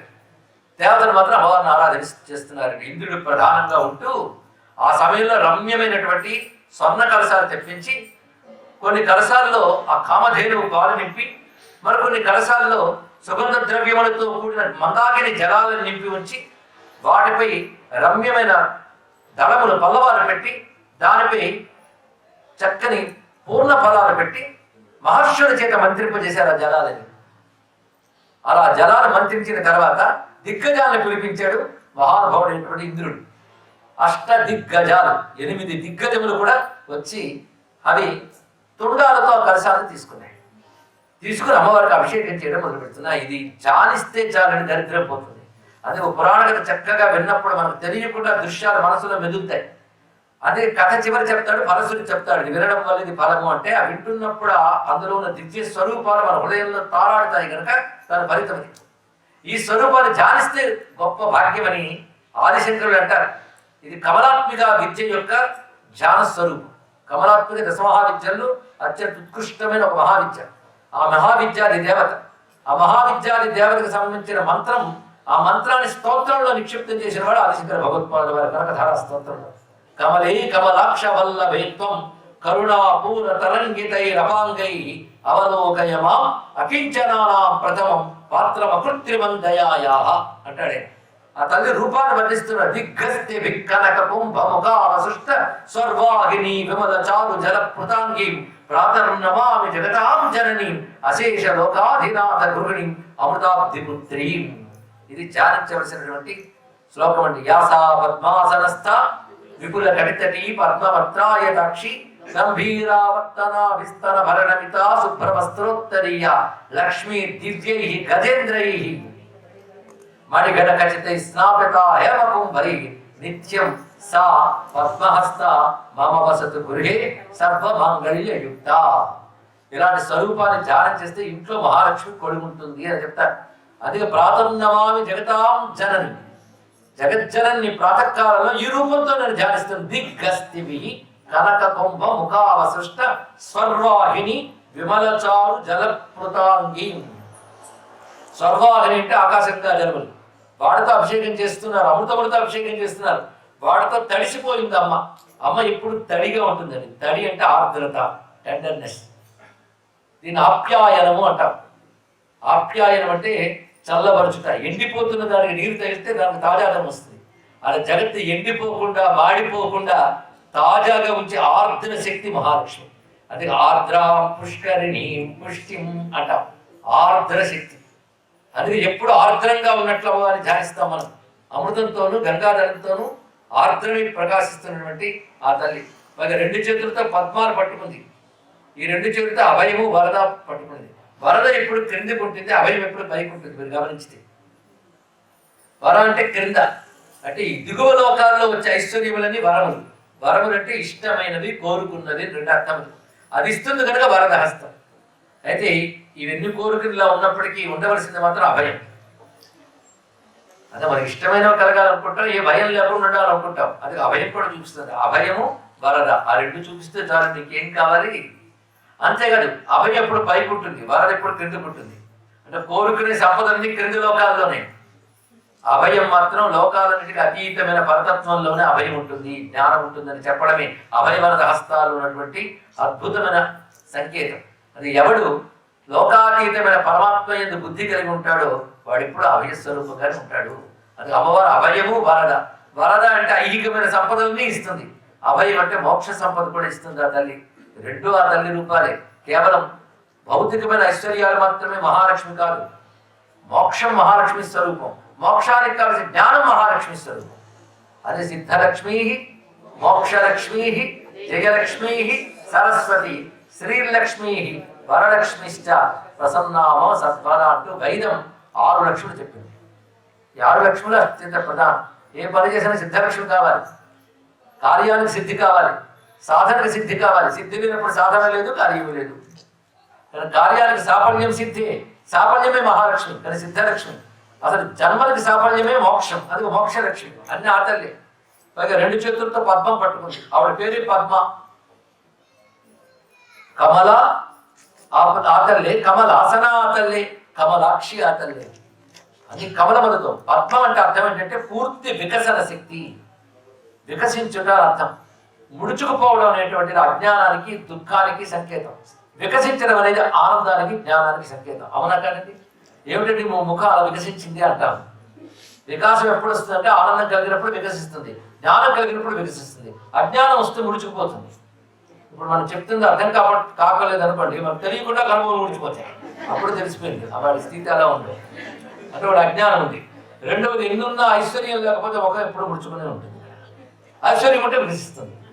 మూడవది ఆనందం. దుఃఖం వస్తే మొహం ముడిచిపోతుంది, ఆనందం వస్తే వికసిస్తుంది. నేను 3 చెప్పుకున్న, జ్ఞానం, ఐశ్వర్యం, ఆనందం. ఈ 3 వికసన శక్తి. ఆ 3 శక్తే మహాలక్ష్మి. అది ఆవిడ పేరే పద్మ. అంటే జ్ఞానం, ఐశ్వర్యం, ఆనందం. ఆ 3 శక్తుల స్వరూపం కనుక పద్మ అని చెప్పబడుతుంది. అలాగే పద్మ శబ్దానికి వికసన శక్తి అని అర్థం. పద్దులు గతం అని సంస్కృత ధాతువు ప్రకారంగా పద్మ అంటే గమన శక్తి అని అర్థం. గమనం అంటే ప్రసరణ. సూర్యకాంతి గమనం చేస్తుంది, ప్రసరిస్తుంది. జగత్తంతా గమనం చేస్తుంది. గమనం అంటే నిరంతరం జగత్తు నడుస్తూ ఉంటే నడుస్తూ ఉన్నది అంటే స్థితి కలిగి ఉన్నది అని అర్థం. ఇక్కడ అలా ప్రపంచం నడిచే శక్తి, నడిపే శక్తి ఏదో అది పద్మ. అది మరొక అర్థం. ఇక్కడ పద్మ అనే వాటికి ఎంత గొప్ప భావాలు ఉన్నాయి. వికసన శక్తి, గమన శక్తి, నడిచే శక్తి, నడిపే శక్తి కూడా అతల్లే. ఇది పద్మ. ఆ శక్తి కలది పద్మావతి. ఆ మాటకి అది అర్థం. కనుక అమ్మవారు పద్మ అనే మాటకి ఇంత అర్థం. ఇంత అద్భుతంగా గోచరించింది ఆ దేవతలకి. ఆ దేవతలు అభిషేకం చేశారు. అభిషేకంతో ఆర్ద్రమైన రూపాన్ని మనం ధ్యానిస్తున్నాం. ఇదంతా చేస్తున్నది ఎవరు? దేవతలు. చూస్తున్నది ఎవరు? దేవతలు. రాక్షసు మొహం చాటేశారు. ఆ తర్వాత పట్టాభిషిక్తులు వెళ్ళి అమ్మవారు దివ్యాలంకారములతో శోభిల్లుతూ తన 2 చేతులతో సంకల్ప మాత్రం చేత ఒక నీల ఉత్పలమాల స్వీకరించారు. నల్ల కలువ పూల దండ. అది తీసుకుని లేచి నిలబడింది. అమ్మవారు ఎందుకు నిలబడ్డారా అని చూస్తున్నారు. ఒక చూపైనా తమ వైపు చూస్తుందా అనుకున్నారు. ఆవిడ కళ్ళు తెరిచింది కానీ ఎవరిని చూడట్లేదు, నడిచి వెళ్ళిపోతుంది. ఎటు పెడుతోందా అని చూస్తున్నాడు. అక్కడ మందహాసం చేస్తూ నిలబడి ఉన్నాడు నారాయణుడు. తిన్నగా వెళ్ళి ఆయన కంఠంలో నీలోత్పలమాలు వేసింది అతనికి. అంటే నారాయణుడు వరించింది. లక్ష్మీ ఆవిర్భావం, లక్ష్మీ పట్టాభిషేకం, లక్ష్మీ స్వయంవరం. మాల వేసి ఆయన పాదాలపై వంగి నమస్కారం చేస్తుంటే ఆయన ఎత్తి తీసుకుని తన హృదయంలో పెట్టుకున్నాడు. ఇది లక్ష్మీనారాయణ కళ్యాణ వైభవం. ఆ హృదయంలోకి వెళ్ళిన తర్వాత ఆ లక్ష్మి అప్పుడు చూసింది వెళ్ళింది. అక్కడ ఉందని మర్మం అంతా కూడా అంతవరకు చూడలేదు ఆ తల్లి. ఇక్కడ ఆయన నారాయణ హృదయంలోకి చేరి అక్కడ నుంచి చూసింది. అంటే విష్ణువక్షస్థలాలయగా శోభిల్లు అప్పుడు దర్శించింది. విష్ణువుతో కలిసినప్పుడే అమ్మవారు అనుగ్రహిస్తారు అని విష్ణువు యొక్క హృదయ కమలంలో చేరి అప్పుడు చూసింది. దీన్ని బట్టి అక్కడ దేవతలకు చెప్పిన పాఠం ఏంటంటే, ఆయన ఆశ్రయిస్తేనే నా అనుగ్రహం. నేను ఆయన హృదయంలోంచి అనుగ్రహిస్తాను కానీ నాకు విడిగా సీట్ వేస్తే రాబోలేదు. నేను ఆయనతోనే ఉంటాను. విష్ణు హృదయం నేను అన్నది. అంటే ఇక్కడ ఒక భావం చెప్తున్నది అమ్మవారు. ఏమనంటే, ఆయన సంకల్పిస్తేనే మనకు ఐశ్వర్యం వస్తుంది. అవునా లేదు? ఆయన అనుకుంటేనే మనకు ఐశ్వర్యం వస్తుంది. మనకి ఇవ్వాలనుకుంటాడే, అనుకుంటే ఐశ్వర్యం వస్తుంది. అంతేకాదు ఇవ్వాలనుకున్నాడంటే మన మీద ఇస్తాను అనుకుని ఇస్తాడా? మన నుంచి ఆయన ఏం ఆశించడు, మనకి ఇవ్వాలనుకుంటాడు. మన నుంచి ఆశించకుండా ఇవ్వాలనుకుంటే దాని పేరు దయ అంటారు. దయ లేకపోతే ఆయన ఇవ్వాలనుకుంటాడా? కనుక ఆయన ఇవ్వాలనుకున్నాడంటే దయ ఉంది అని అర్థం. ఆయన సంకల్ప శక్తిలోనే దయ ఉంది. దయా సంకల్ప శక్తి కలిసి ఉంటాయి. ఇవి రెండు ఎక్కడ ఉంటాయండి? దయ కానీ సంకల్పం కానీ హృదయంలోనే ఉంటాయి. అసలు హృదయం అని రాయండి, దాని దయ అనేది ఉందా లేదో చూడండి. విష్ణువు హృదయంలోనే దయ ఉంది, సంకల్పం ఉంది. ఆ సంకల్పము దయకు ఒక రూపం ఇస్తే లక్ష్మీదేవి. లక్ష్మీదేవి ఎవరు అంటే నారాయణ యొక్క దయ, నారాయణ యొక్క సంకల్ప శక్తినే లక్ష్మి అన్నారు. నారాయణ హృదయం, ఆ హృదయంలో ఉన్న శక్తి ఆవిడ అని చెప్పడానికి ఆయన యొక్క హృదయంలో ప్రకాశిస్తాం. అయితే మరి ఫోటోల్లో అలా కనబడుతుంది ఏంటంటే, ఆయనేమో అనంత శరీరుడు ఉంటే ఇప్పుడు పాదాలు పడుతుంటుంది. ఈ ఫిమేల్ డామినేషన్, మేల్ డామినేషన్ చాలా తట్టుకోలేము. స్త్రీలు అడచబెట్టేశారండి. ఎప్పుడు స్త్రీ పాదాలే పట్టాలా అంటే, నాయన నువ్వు సరిగ్గా అర్థం చేసుకోలేదు. పాదాల దగ్గర కూర్చొని ఆయన అనలేదు, ఆయన హృదయంలో పెట్టుకున్నాడు. ఆయన ఇచ్చిన చోటు హృదయం, ఆవిడ ఎంచుకున్న చోటు పాదం అయ్యా అని చెప్పాడు. ఆవిడ ఎంచుకుంది. దీని అర్థం ఏమిటయ్యా అంటే, ఆవిడ ఐశ్వర్యాలు తల్లి కదా. మనకేం చెప్తుందంటే, ఆయన అనుగ్రహం వల్ల వచ్చే మీ ఐశ్వర్యాన్ని ఆయన పాదాలకు అర్పించండి, ఆయన కైంకర్యాలను వినియోగించండి అని చెప్తున్నది. అందుకే మీరు అనుభవించే ఐశ్వర్యం అంతా ఈశ్వరార్పణ బుద్ధితో అనుభవించాలి. ఎందుకంటే ఈశ్వరుడు ఇచ్చినటువంటి ఐశ్వర్యం కనుక. ఇదే ఆ విషయం మా అన్నపూర్ణమ్మ కూడా అలాగే చెప్తుందండి. అంతా వండి పెడుతుంది, మొదలు కొత్త వాళ్ళు ఆయనకి పెడుతుంది. ఆయనకి పెట్టేకే మీకు అంటుంది ఇక్కడ. అంటే అర్థం ఏంటంటే, ఈశ్వరార్పణ చేసి తినటం ఆయన అని చెప్పింది ఆ తల్లి ఇక్కడ. అందుకే ఐశ్వర్యాల తల్లిగా అయినా ఈశ్వరార్పణ బుద్ధితో వినియోగించాలి అని చెప్పడమే దానిలో ఉన్నటువంటి గొప్ప భావం. ఈ విధంగా లక్ష్మీనారాయణ స్వరూపం అంతా తెలుసుకున్నాం. ఆ తర్వాత మదనం నేను ఇక్కడ ఆపేస్తే తర్వాత ఏమైందని మళ్ళీ మీకు టెన్షన్. లక్ష్మీదేవి కటాక్షం వచ్చిన తర్వాత మళ్ళీ మదనం అయింది. అప్పుడు అమృతం వచ్చింది. అక్కడ మధ్యలో మరేవి లేవు, డైరెక్ట్ అమృతమే. వాళ్ళు అమృతం కావాలనుకుని సాధన చేసినప్పుడు మొదటి విషయం వచ్చింది, రకరకాల సంపదలు వచ్చాయి. మహాలక్ష్మి వచ్చిన తర్వాత ఇంకా ఆలస్యంలో కూడా అమృతం వచ్చింది. అంటే అర్థం ఏంటంటే, లక్ష్మీ కటాక్షం ఎవరికి లభిస్తుందో వాళ్ళకి అమృతము లభిస్తుంది. ఇది దీని యొక్క భావం ఇక్కడ. అమృతం అంటే అర్థం ఏంటి? మృతము కానిది అమృతం, శాశ్వతమైనది అంటే మోక్షం అని అర్థం. మోక్షం అనే అమృతం ఎవడో ఇవ్వడు, విష్ణువే ఇవ్వాలి. కనుక ఆయనే పంచాడు. చూడండి ఇక్కడ మిగిలిన మంది వాళ్ళకి వాడు పనిచేసుకున్నాడు, ఇది మాత్రం ఆయనే పంచుతాడు. కానీ మోక్షం పరమాత్మ ఇస్తాడు. కానీ ఎవరికి ఇస్తాడంటే, ఎవరిపై అమ్మవారి కటాక్షం ఉందో వారికి ఇస్తాడు. మరి ఇంతకు అమ్మవారు వచ్చినప్పుడు బుద్ధిగా పూజలో కూర్చోకుండా రాక్షసులు పక్కకి వెళ్ళిపోయారు. అమ్మవారి కటాక్షాలను నోచుకోలేదు, అందుకే వాడికి అమృతం రాలేదు.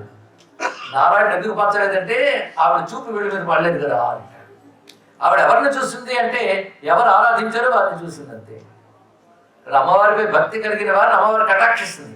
అమ్మ కటాక్షిస్తే అది వారు మోక్షం అనే అమృతాన్ని ఇస్తారు. ఇది దీనిలో ఉన్న ఆంతర్యం అండి. మొత్తం క్షీరసాగర మతంలో ఉన్న ఆంతర్యం. అది అందరూ అమ్మ కటాక్షం కోసం ప్రయత్నించారు. అయితే అమృతం ఎలా పంచాడు ఆయన?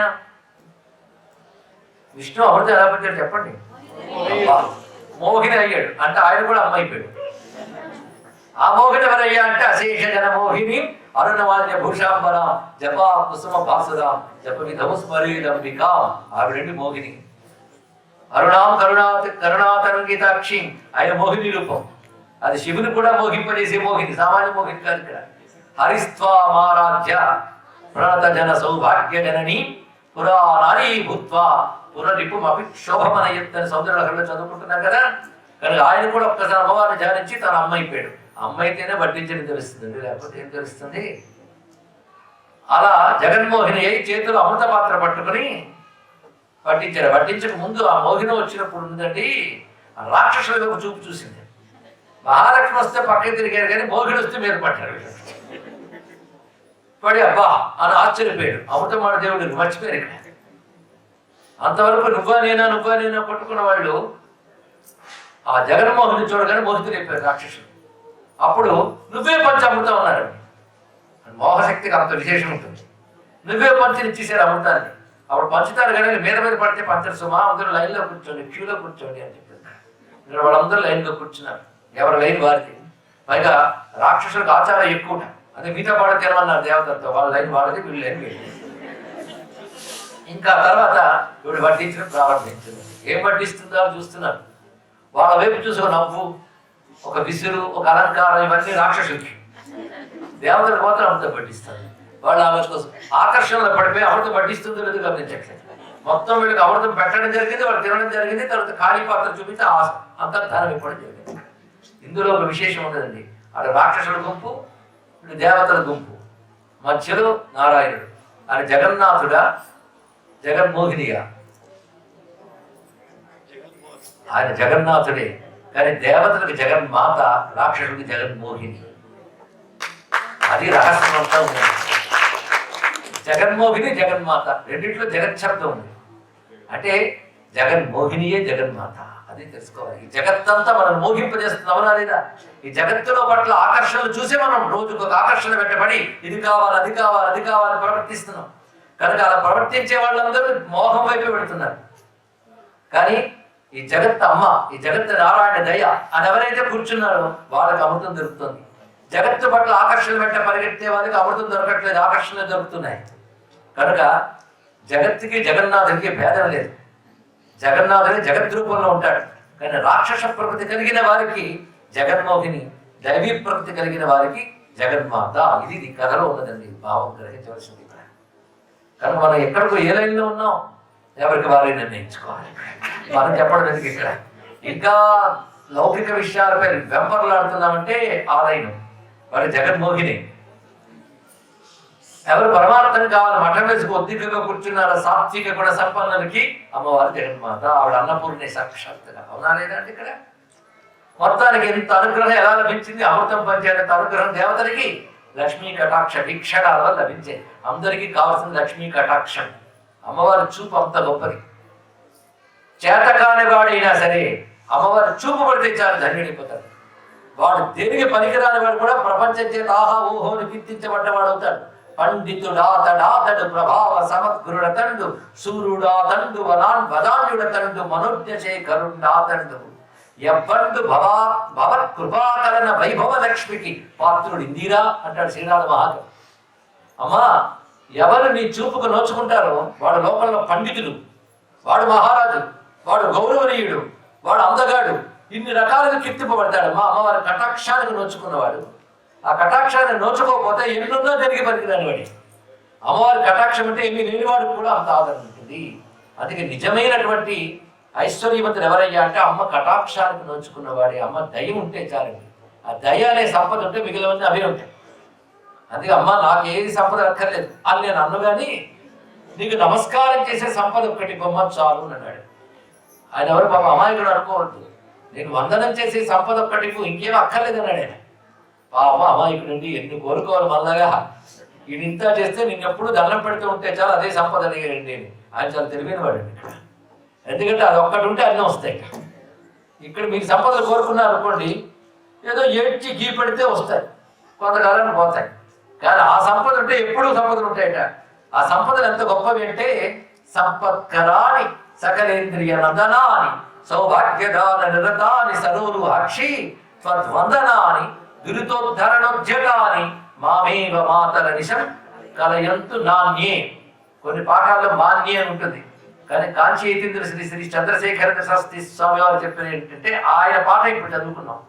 దురితోద్ధరణోద్యతాని నాణ్యే, కొన్ని చోట్ల దురితాహరణోద్యత అని మాన్యే ఉంటుంది. ఈ రెండు కాదు, ఇది పాఠమని జగద్గురు చంద్రశేఖర సరస్వతి స్వామి వారు చెప్పిన పాఠాన్ని మనం ఇక్కడ స్వీకరిస్తున్నాం.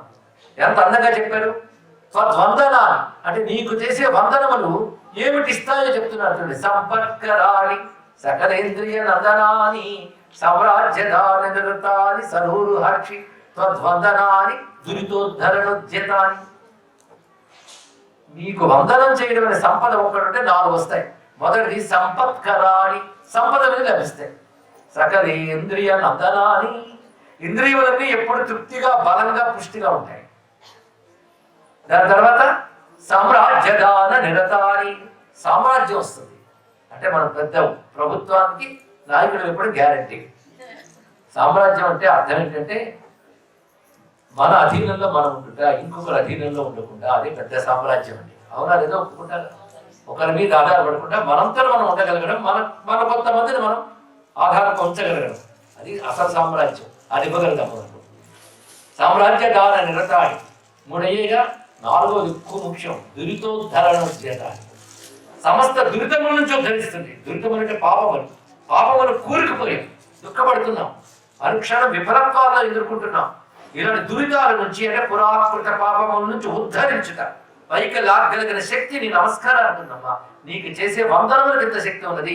సంపత్కరాని సకలేంద్రియ నందనాని సౌభాగ్యదాని నిరతాని దురితోద్ధరణోద్యతాని.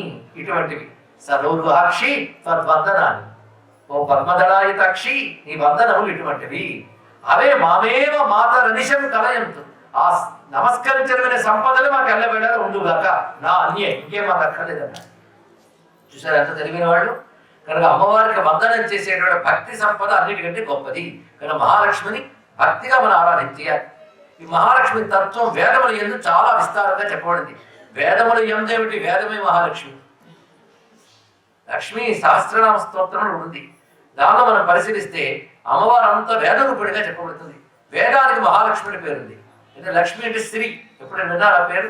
మహాలక్ష్మి పేరుని చెప్పమంటే మీరు కొన్ని చెప్పచ్చు, లోకల్ అలవాట్లో ఉన్నవి. ఇందిర, శ్రీ, ఇంకా మాధవి, భార్గవి, రమ, ఇవన్నీ అమ్మవారి పేరు. ఆవిడ నిత్యలక్ష్మిగా ఉన్నప్పుడు నారాయణుడు సర్వవ్యాపకుడు నిరాకారంగా ఉంటే సరే, ఆయన సాకారంగా రూపం ధరించగానే మహాలక్ష్మి రూపం ధరిస్తుంది. ఆ రూపం ఎలా వచ్చిందంటే భృగు ప్రజాపతి కుమార్తెగా వచ్చింది ఆవిడ. భృగు ప్రజాపతి కుమార్తెగా ఆవిర్భవించిన మహాలక్ష్మి విష్ణువుని చేపట్టి వైకుంఠంలో ఉన్నది. ఆవిడ నిత్యలక్ష్మి, అనంతలక్ష్మి. ఆవిడ భృగుపుత్రి కనుక భార్గవి. భృగు ప్రజాపతి దేవతగా కలిగిన వారం శుక్రవారం, అది భృగువారం అని పేరు. అప్పుడు భార్గవిని పూజిస్తాం. కానీ రహస్యం అనండి ఇక్కడ. సరే, మొత్తానికి భార్గవి అని పేరు ఎందుకు వచ్చిందో తెలిసింది కదా. ఆవిడ నిత్యలక్ష్మి. ఆవిడ ఎప్పుడో భార్గవిగా నమస్కారం చేసుకోవాలి ఇక్కడ. అదేవిధంగా ఆవిడ మరో పేరు శ్రీ. శ్రీ అంటే మహాలక్ష్మి, మరొకటి కాదు. ఈశ్వరుని శక్తి పేరు శ్రీ. అందుకే ఓంకారం పరబ్రహ్మ యొక్క బీజాక్షరం అయితే శ్రీ అమ్మవారి యొక్క బీజాక్షరం అన్నారు ఇక్కడ. అదే శ్రీ విద్య. శ్రీ పెట్టకపోతే ప్రతివాడికి కోపం వస్తుంది. మామూలు ఉట్టి పేరు రాదు, పక్కన శ్రీ పెట్టాలి. శ్రీ అంటే శోభ, సంపద, అది ఉంటేనే అన్నీ ఉన్నాయి. శ్రీ తగలకపోతే ఏమీ లేదు. ప్రతివాడికి ఒక శోభ ఉండాలి, సంపద ఉండాలి, వాడు బతుకు రాణింపు ఉండాలి. రాణింపే శ్రీ. ఎన్ని ఉన్నా అవి రాణించాలి కదండి. ఒకడు గొప్ప మేధస్సుడు, ఏ ప్రయోజనం? వాడికి లోకానికి ప్రయోజనం లేనప్పుడు లాభం ఉంది. అది ఉండడం వేరు, వినియోగింపబడటం వేరు, రాణించడం వేరు, గుర్తింపబడటం వేరు, పోషించడం వేరు. కానీ మన పోషణకారకమైన లక్షణం ఉంటుంటే దాని పేరు స్త్రీ. ఆ స్త్రీ జగత్తంతా ఉంది. స్త్రీ లేనిది ఎక్కడ? సూర్యునిలో వెలుగు స్త్రీ, అగ్నిలో వేడి స్త్రీ, నీటిలో దాహం పోగొట్టే రసశక్తి స్త్రీ. అలా ప్రతిదానికి స్త్రీ ఉంటుంది. కంటికి చూపు స్త్రీ, కాలి కదలిక స్త్రీ, జగమంతా స్త్రీ స్త్రీ స్త్రీ స్త్రీ స్త్రీ శక్తి ఉంది. అదే శ్రియం దేవి ఉపహే అంటున్నాం. అటువంటి శ్రియం దేవి, శ్రీదేవిని నేను ఉపాసన చేస్తున్నాను అని మరి నమస్కారం చేసుకుంటున్నాం. శ్రీ అనే మాటకి ఇంకా అనేక రకాల అర్థాలు ఉన్నాయి. శోభ, కళ, కాంతి, ఐశ్వర్యము, ఇవి నానార్థాలు. శ్రీ అనే శబ్దానికి ఒక శక్తి ఉంది అయ్యా అన్నారు ఇక్కడ. అది బీజాక్షరం. షా, రా, ఈ మూడు కలిస్తే శ్రీ అవుతుంది అన్నారు. షా అనేది ఈశ్వరవాచకం, రా అనేది అగ్నివాచకం, ఈ అనేది శక్తివాచకం. ఈం శక్తి ప్రణవం దీనికి పేరు. తాం పద్మినీం ఈం శరణమహం ప్రపంచే. అదే తాం పద్మినీం ఈం శరణమహం ప్రపంచే అనే మంత్రాలు మనం చెప్తున్నాం. ఈం అనేది గుప్త ప్రణవం, శక్తి ప్రణవం. షారా ఈ కలిస్తే శ్రీ అయింది అన్నట్టు. షా ఈశ్వరుడు, ఈశ్వరుడు యొక్క తేజస్సుగా ఆయన యొక్క ఐశ్వర్య శక్తి ఈ కలిసి శ్రీ అన్నారు. శ్రీ అనగానే ఏకకాలంలో మీరు పరమాత్మని, ఆయన యొక్క తేజస్సుని, ఆయన శక్తిని కూడా ఉపాసన చేసినట్లే. అది శ్రీ అంత శక్తివంతమైనది. ఇది తెలిసాక మనం శ్రీ అని నోరారా అమ్మవారిని పిలవాలి. శ్రీకి నమస్కారం చేస్తే శ్రీ అయి అవుతుంది. కొంతమంది శ్రీ అయి, శ్రియా ఇవి విభక్తుల్లో వస్తాయి, పేర్లు కావు. శ్రియా అంటే శ్రీ సంపదతో అని అర్థం. ఇది తెలియదు కొంతమంది. మా అమ్మాయి పేరు శ్రియా అంటారు, అంటే భాష రాదని అర్థం. ఎక్కడెక్కడ ఏరుగుడు పెడుతుంటారు, తప్పుడు పేర్లు పెట్టుకోకండి. అది విభక్తులు. అది సంపదతో అని పిల్లలకి ఎవరు పేరు పెట్టుకుంటారని సంపదని పెట్టుకుంటారు, కానీ శ్రీ అని పెట్టుకోవచ్చు. కానీ శ్రియా అని ఎక్కడ ఉండదు. శ్రియా అంటే సంపదతో అని అర్థం. అలాగే శ్రీయై అంటే చతుర్థి విభక్తి. శ్రీయై నమః, ఇది అమ్మవారి మంత్రం. శ్రీయై నమః. అటువంటి శ్రీ రూపుడు ఆవిడ.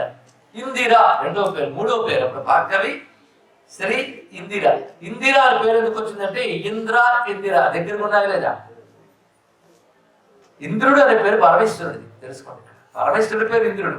ఆ పేరు తర్వాత ముల్లోకానికి అధిపతికి కూడా ఇవ్వబడింది. అది పోస్టర్. ఇంద్ర అనేది ఈశ్వర శబ్ద వాచకం. అది వేదములో ఇంద్ర శబ్దం ఈ పరమేశ్వర పరంగా వాడబడింది, పరమాత్మ పరంగా వాడబడింది. అగ్నిష్టమి, ఇంద్రష్టమి ఇత్యాది మొదలవుతాయి. ఇంద్ర శబ్దం ఋగ్వేదాదులు ఎందు, యజుర్వేదాదులు ఎందు కూడా పరమేశ్వర పరంగా వాడబడింది. ఇంద్ర శబ్దానికి రెండు అర్థాలు ఉన్నాయి, తెలుసుకున్నాం. ఇంద్ర దీప్తం, ఇది ఐశ్వర్యే అనే రెండు ధాతువుల నుంచి పదం ఉత్పన్నమైంది. దీప్తి అంటే ప్రకాశం, మహాప్రకాశాన్ని ఇంద్ర అంటారు. గొప్ప ప్రకాశవంతుడు అని అర్థం. అలాగే గొప్ప ఐశ్వర్యవంతుడు, రెండు అర్థాలు వచ్చాయి. గొప్ప ఐశ్వర్యుడు కలవాడు, గొప్ప ప్రకాశం కలవాడు అంటే పరమేశ్వరుడేగా. ఆ ప్రకాశ శక్తి, ఐశ్వర్య శక్తి ఇందిరా, ఇది చెప్పబడుతుంది. ఇందిరా అనగా ప్రకాశ శక్తి, ఐశ్వర్య శక్తి. ఒక వెలుగు వెలిగిపోయేటండి అంటాము కదా లోకంలో. వెలుగు వెలిగిపోతున్నాడు. ఏమిటంటే మీకు బ్రైట్ గా ఉంది, బ్రైట్ వెలిగిపోవడం, ఇవంతా కూడాను వెలుగుల తల్లి అయిన మహాలక్ష్మి యొక్క స్వరూపమే. ఆ తల్లి దయ ఉంటే మొహం వెలిగిపోతుంది, లేకపోతే మొహం ఆడిపోతుంది. కానీ మొహాలు వెలిగిపోవాలన్నా, బ్రతుకు వెలిగిపోవాలన్నా, వాడి ప్రభ వెలిగిపోవాలన్నా ఆ వెలుగులు దయ ఉండాలండి ఇక్కడ. అది శ్రీ ఇందిరా అనే మాటకి ఇంత అర్థం ఉంది. మరొక మాట లక్ష్మి. లక్ష్మి అనే మాట చాలా విశేషమైన మాట. ఒక మహాలక్ష్మి, ఒక ఐశ్వర్యాన్ని ఒక లక్ష్మి అంటాం. అన్ని ఐశ్వర్యాలు కలిస్తే మహాలక్ష్మి అంటాం. మహా అంటే సర్వోత్కృష్టము, సర్వ సమూహ శక్తి, అన్నిటి యొక్క సమూహ శక్తి. నిశ్శేష దేవగణ శక్తి సమూహ ముఖ్య అని దేవి మహాత్మ్యంలో చెప్పుకుంటున్నాం. సర్వ దేవతల్లో ఒక్కొక్క దేవతకు ఒక్కొక్క శక్తి ఉంటుంది. ఇంద్రుడికి ఒక శక్తి, అగ్నికి శక్తి. ఇవన్నీ ఆ శక్తి నుంచి వచ్చిన కిరణాలే. ఇవన్నీ కలిపి ఆ శక్తి అనే ఒక మహాపూజ్యం. కనుక నిశ్శేష దేవ గణశక్తి సమూహ ముఖ్య. దేవతలు అంటేనే ప్రకాశ స్వరూపులు. అన్ని ప్రకాశాలకు మూలమైన అమ్మ యొక్క ప్రకాశమే దేవతలని కిరణాలు. కనుక సమూహ శక్తి రూపిణి మహాలక్ష్మి. అసలు లక్ష్మి అనే మాటకు అర్థం ఏమిటి తెలియాలి కదా. ఎందరో లక్ష్మి లక్ష్మి లక్ష్మి వాడతాం. మాట వినడానికి కూడా తీయగా ఉంటుంది. ఆ లక్ష్మి శబ్దానికి అర్థం ఏమిటయ్యా? లక్ష్యతే దృశ్యతే విశ్వం స్నిగ్ధ దృష్ట్యా యయ అనిశం దేవీభూతా చ మహతి మహాలక్ష్మి స్తథోచ్యతే అని దేవి భాగవతం నిర్వచనం చెప్పారు ఇక్కడ. లక్ష్యతే దృశ్యతే విశ్వం స్నిగ్ధ దృష్ట్యా యయ అనిశం. లక్షించుట అంటే చూచుట.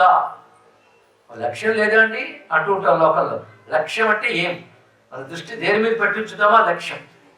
చూచుట అని అర్థం అండి. లక్షించుట అంటే చూచుట. ఏ తల్లి జగత్తును చూస్తుందో, ఏ తల్లి చూపుల వల్ల జగత్తు పోషింపబడుతోందో ఆ తల్లికి లక్ష్మి అని పేరు. అమ్మవారు లక్షిస్తేనే మన జగత్తు. ఎలా రక్షిస్తుందో తెలుసా? ఊరుకను చూస్తూ కూర్చోవడం కాదు. కొంతమంది ఎవరైనా పని చేస్తారంటే చూస్తున్నా అంటాడు, అంటే ఏం చేయట్లేదని అర్థం. కానీ అమ్మవారు చూస్తే చేసినట్లే. ఆవిడ చూపులోని శక్తి అంతా ఉంది. మామూలు అంటే చూపులు, కళ్ళు తెరిస్తే సృష్టి, నిలిపితే స్థితి, మూస్తే లయ. మొత్తం ఆ చూపులతోనే నడిపించేస్తుంది ఆవిడ. కొందరు చూస్తారు, తర్వాత చేస్తారు. అమ్మ చూస్తే చేసినట్లే. ఆలోకన మాత్రం చేతే ఆ చూపుల్లోనే అంత శక్తి ఉన్నది. అదే కళ్ళు తెరిస్తే సృష్టి, నిలిపితే స్థితి, మూస్తే లయ. ఉన్మేష నిమిషోత్పన్న విపన్న భువనావళి. ఉన్మేష నిమిష అంటే తెరచుట, మూయుట, పల్సేషన్. ఇది పల్సేషన్. అది ఇది కళ్ళు అని మాత్రం అర్థం కాదు. సంకోచ వ్యాకోచం. ఈ పల్సేషన్ సృష్టిలో జగత్తుగా నడుస్తుంది. దీనికి స్పందన శక్తి అని పేరు. స్పందన, ఆ స్పందన శక్తితో జగత్తంతా నడుస్తుంది. ఇది మనం చదువుతున్న శివశక్త్యాయుక్తో యది భవతి శక్త ప్రభవితం నచేదేవో నకల కుశల స్పందితమపి అగస్త్వామారాధ్యాం హరిహర నిరించాదివిరపి ప్రణంతుం స్తోతుం వా కథమృత పుణ్య ప్రభవతి అన్నారు. ఇక్కడ పరమాత్మకు స్పందన ఉంటే నేను ఇది చేస్తాను అనుకుంటాడు. ముందు నేను అనాలి అంటే అనుకోవడానికి శక్తి ఉంటారు కదా, తర్వాత చేస్తానని సంకల్పం ఉంటారు కనుక ముందు ఆ స్పందన నేను చేస్తానని 2 రూపాయలుగా వ్యక్తమైంది.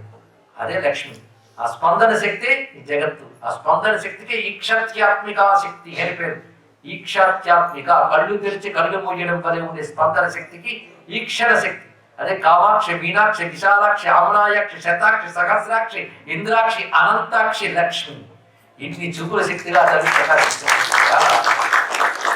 ఆ శక్తిని మనం లక్ష్యతే దృశ్యతే విశ్వం, సమస్త విశ్వాన్ని చూస్తుంది తల్లి. ఎలాగూ స్నిగ్ధ దృష్ట్యా, దయతో కూడిన చూపులతో చూస్తుందండి. అవి దయతో చూస్తుంది. అరుణా కరుణా తరంగితాక్షి, ఆ దయ ఉప్పిరి కొనేటువంటి ఆర్ద్రమైన చూపులతో చూస్తుంది.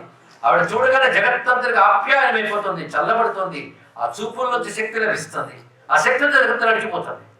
చూపులతో నడపడం అంటే అర్థం ఏంటంటే సాక్షిభూతముగా అర్థం. అంటే ఇంత జగత్తు నడుపుతుంది కానీ దేనికి అడ్డుకోవట్లేదు ఆ తల్లి. నిర్వికారముగా కేవలం చూపులతో కరుణ ప్రసరిస్తూ నడిపిస్తున్నది. ఆ చూపుల శక్తి ఎవరిది? పరమేశ్వరుడిదే. అందుకే శ్రీ కైవల్య పదంపు చేరుటకుని చింతించద లోక రక్షైకారంభకు భక్త పాలన కళా సంరంభకు దానవోద్రేక స్తంభకు కేళిలోల వెలస దృగ్జాల సంభూత నానాకంజాత భవాండ కుంభకు మహానందాంగనా డింభకు శ్రీ కైవల్య పదంపు చేరుటకుని చింతించదన్నట్టారు పోతన మహాకవి భాగవత ప్రారంభలు. ఆ విష్ణువుని స్థుతిస్తున్నాం. ఏ విష్ణువు అంటే కేళి లోల వెలస దృగ్జాల సంభూత నానాకంజాత భవాండ కుంభకు అన్నాడు.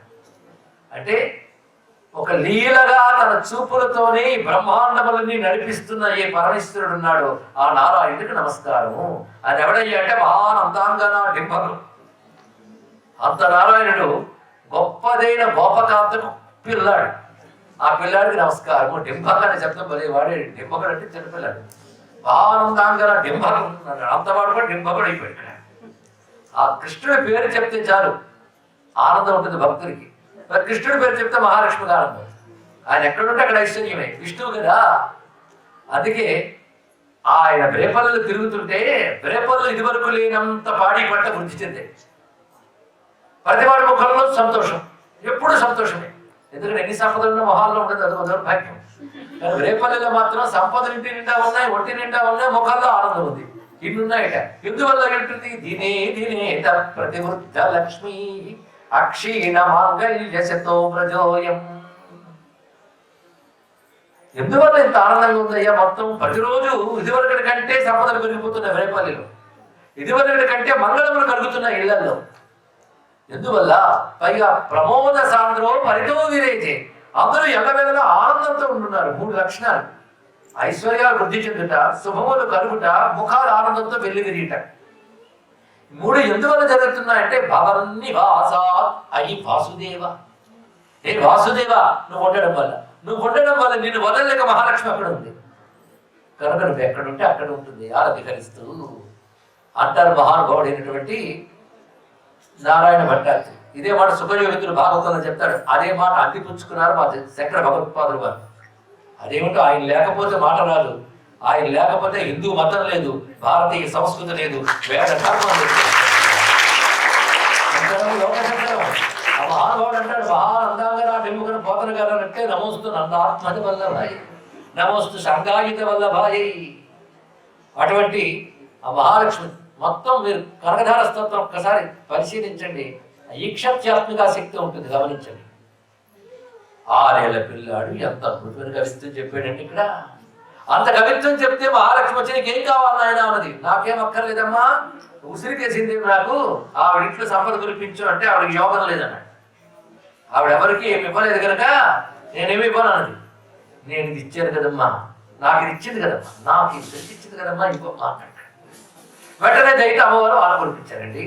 కనకధార మొత్తం స్తోత్రం అంతా కనకధార, సువర్ణధార. మనకు సువర్ణధార అంటారు, సువర్ణధార మంచి అక్షరాల ధార. మీరు మొత్తం ఇంటికెళ్ళి చదువుకోండి. ఇప్పుడు అంతా వివరించిస్తే మరి కనకధార స్తోత్రం ఉపన్యాసం. మీరు మొత్తం పరిశీలించండి. ఏ శ్లోకంలో అయినా విష్ణువు కనబడకపోతే అడగండి. ప్రతి శ్లోకంలో విష్ణువు ఉంటాడు. అది రహస్యం అంటాడు. ఎందుకంటే అది శ్రీ విద్యా సంప్రదాయ ప్రవర్తకుడు. శ్రీ విద్య అంటేనే శివశక్తుల సమానత్వం. శివుడు లేని శక్తి, శక్తిని శివుడు ఒక్కచోట ఉండడు. శివశక్తి ఐక్య రూపిణి ఉంటుంది.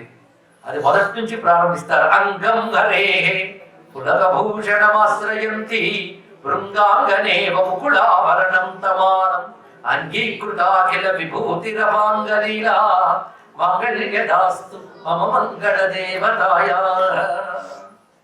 అమ్మవారు విష్ణువుడు చూశారు ఒకసారి. చూడగానే రెండు పొలకిచ్చింది. ప్రేమ అంటే అలా ఉండాలండి, సెన్సిటివిటీ ఉండాలి ఇక్కడ. అదే ఎంత చూసినా ఒకటేనండి, ఎంత నవ్వినా ఒకటేనండి, స్పందన ఇది అంటే అలాంటి స్పందన శక్తి ఉండాలి ఇక్కడ. కనుక ఆవిడ అలా చూస్తే వాళ్ళు పులకించింది. ఆ పులకెత్తు తాను ఎలా ఉన్నాడంటే పూలు పూసిన లేదా మొగ్గ తొడిగిన కాలుగు చెట్టుగా ఉంది విష్ణువు శరీరం. పొయిట్రీ అంటే ఆదిశంకరుల తర్వాత ఎవడైనా తెలుసుకుంటారు. ఏమి కవిత్వం? ఫిలాసఫీ అంటే ఆదిశంకరుల తర్వాతే, పొయిట్రీ అంటే అది తర్వాతే. కవులకు కవి, తత్వవేత్తలకు తత్వవేత్త, గురువులకు గురువు. శంకరం లోక శంకరం బంది. మహానుభావుడు చెప్తున్నాడు ఇక్కడ, అమ్మా నీ యొక్క దివ్యమైన కడకట్టి చూపుడు ప్రసరిస్తే అంగం హరే ప్రారంభం అని. హరి యొక్క శరీరము చేసేదేమో లక్ష్మీదేవి స్తుతి. మొదటి శబ్దం హరి యొక్క శరీరం. ఈ స్టైలే అంతండి. చిన్నప్పుడు 6 ఏళ్లప్పుడు అదే స్టైలు, తర్వాత 32 ఏళ్లప్పుడు అదే స్టైలు. చిన్నప్పటి నుంచి పెద్ద అయ్యాక కూడా పరిపూర్ణ స్థితిలో ఉన్నవాడు ఆయన. చిన్నప్పుడు కవిత్వం కదండి అలా ఉంటుంది అని కొందరు అంటూ ఉంటారు. పాపం చిన్నప్పుడు కూడా పరిపూర్ణంగా రాయగలిగేవాడు ఎవడు? సిద్ధపురుషుడే. ఇలాగే అంటాడు. ఇక్కడైతే హరి అని ప్రారంభించి అమ్మవారిని స్థుతించాడు. శివశక్త్యాయుక్తో యది భవతి అని శివశబ్దంతో మొదలుపెట్టి అమ్మవారిని స్థుతించాడు సోదరుడు గారు. అక్కడ శివశక్తులు, ఇక్కడ లక్ష్మీనారాయణుడు రెండూ ఒకటే నిజానికి. అంగం హరే పులకభూషణమాశ్రయంతి. ఆయన శరీరం నీ చూపులు సోకగానే మొగ్గ తొడిగిన కాడుగు చెట్టులాగా, కాడుగు చెట్టు నీలంగా ఉంటుందట. ఆయన శరీరం అలాగే ఉంది కదా. అలా నీలంగా ఉన్న శరీరం పులకింతతో ప్రకాశిస్తూ ఉంటే ఆ చెట్టు వైపు వెళుతున్న నీ చూపులు 9 బారుల్లో వెళుతున్నాయి తల్లి. ఆ వెళుతున్న నీ చూపులు మాకు మంగళమునిచ్చుగాక అని అక్కడ. మళ్ళీ చూపులే, అమ్మ చూపుల తల్లి. అది లక్ష్మి అంటే చూపుల తల్లి. ఆ చూపులతోనే ప్రపంచం నడుస్తుంది. అలాంటి చూపులు. ఎలాంటి చూపులు? విష్ణువుని తాకి మన వైపు వస్తున్న చూపులు. అది నేరుగా మన వైపు డైరెక్ట్ చూడదు ఆవిడ. విష్ణువుని చూసి అప్పుడు చూస్తున్నాడు. అది లక్ష్మీనారాయణ స్వరూపం అడుగడుగునా. అంతేకాదు బాహ్వంతరే మురదిత స్థితకౌస్తుభేయారావళీవ హరినీలమయీ విభాతి కామప్రదా భగవతోపి కటాక్షమాల కళ్యాణమావహతు మే కమలాలయా కమలాలయాయా. బాహ్వంతరే 2 బాగుల మధ్య భాగం వక్షస్థలం. విశాల వక్షస్థలంపై అమచూపులు ప్రసరిస్తున్నాయి. ప్రసరిస్తున్న చూపులు ఆయన మెడలో వేసిన దండలా ఉన్నాయి. దానితో భగవంతుడు కూడా కోరిక కలిగించేవమ్మా నువ్వు అన్నాడు. ఏ కోరిక లేనివాడు ఆయన కోరిక పుట్టిందిరా. ఏమని? ఏకోహం బహుశ్యాం స అకామయత బహుశ్యాం ప్రజాయేయ. ఈ జగత్తును సృజించాలనుకున్నాడు. అలా అనుకోవడానికి కారణం ఈవిడు చేసిన స్పందన. దానితో జగన్ నిర్మాణం చేయగలిగాడు అని భావన చేశారు.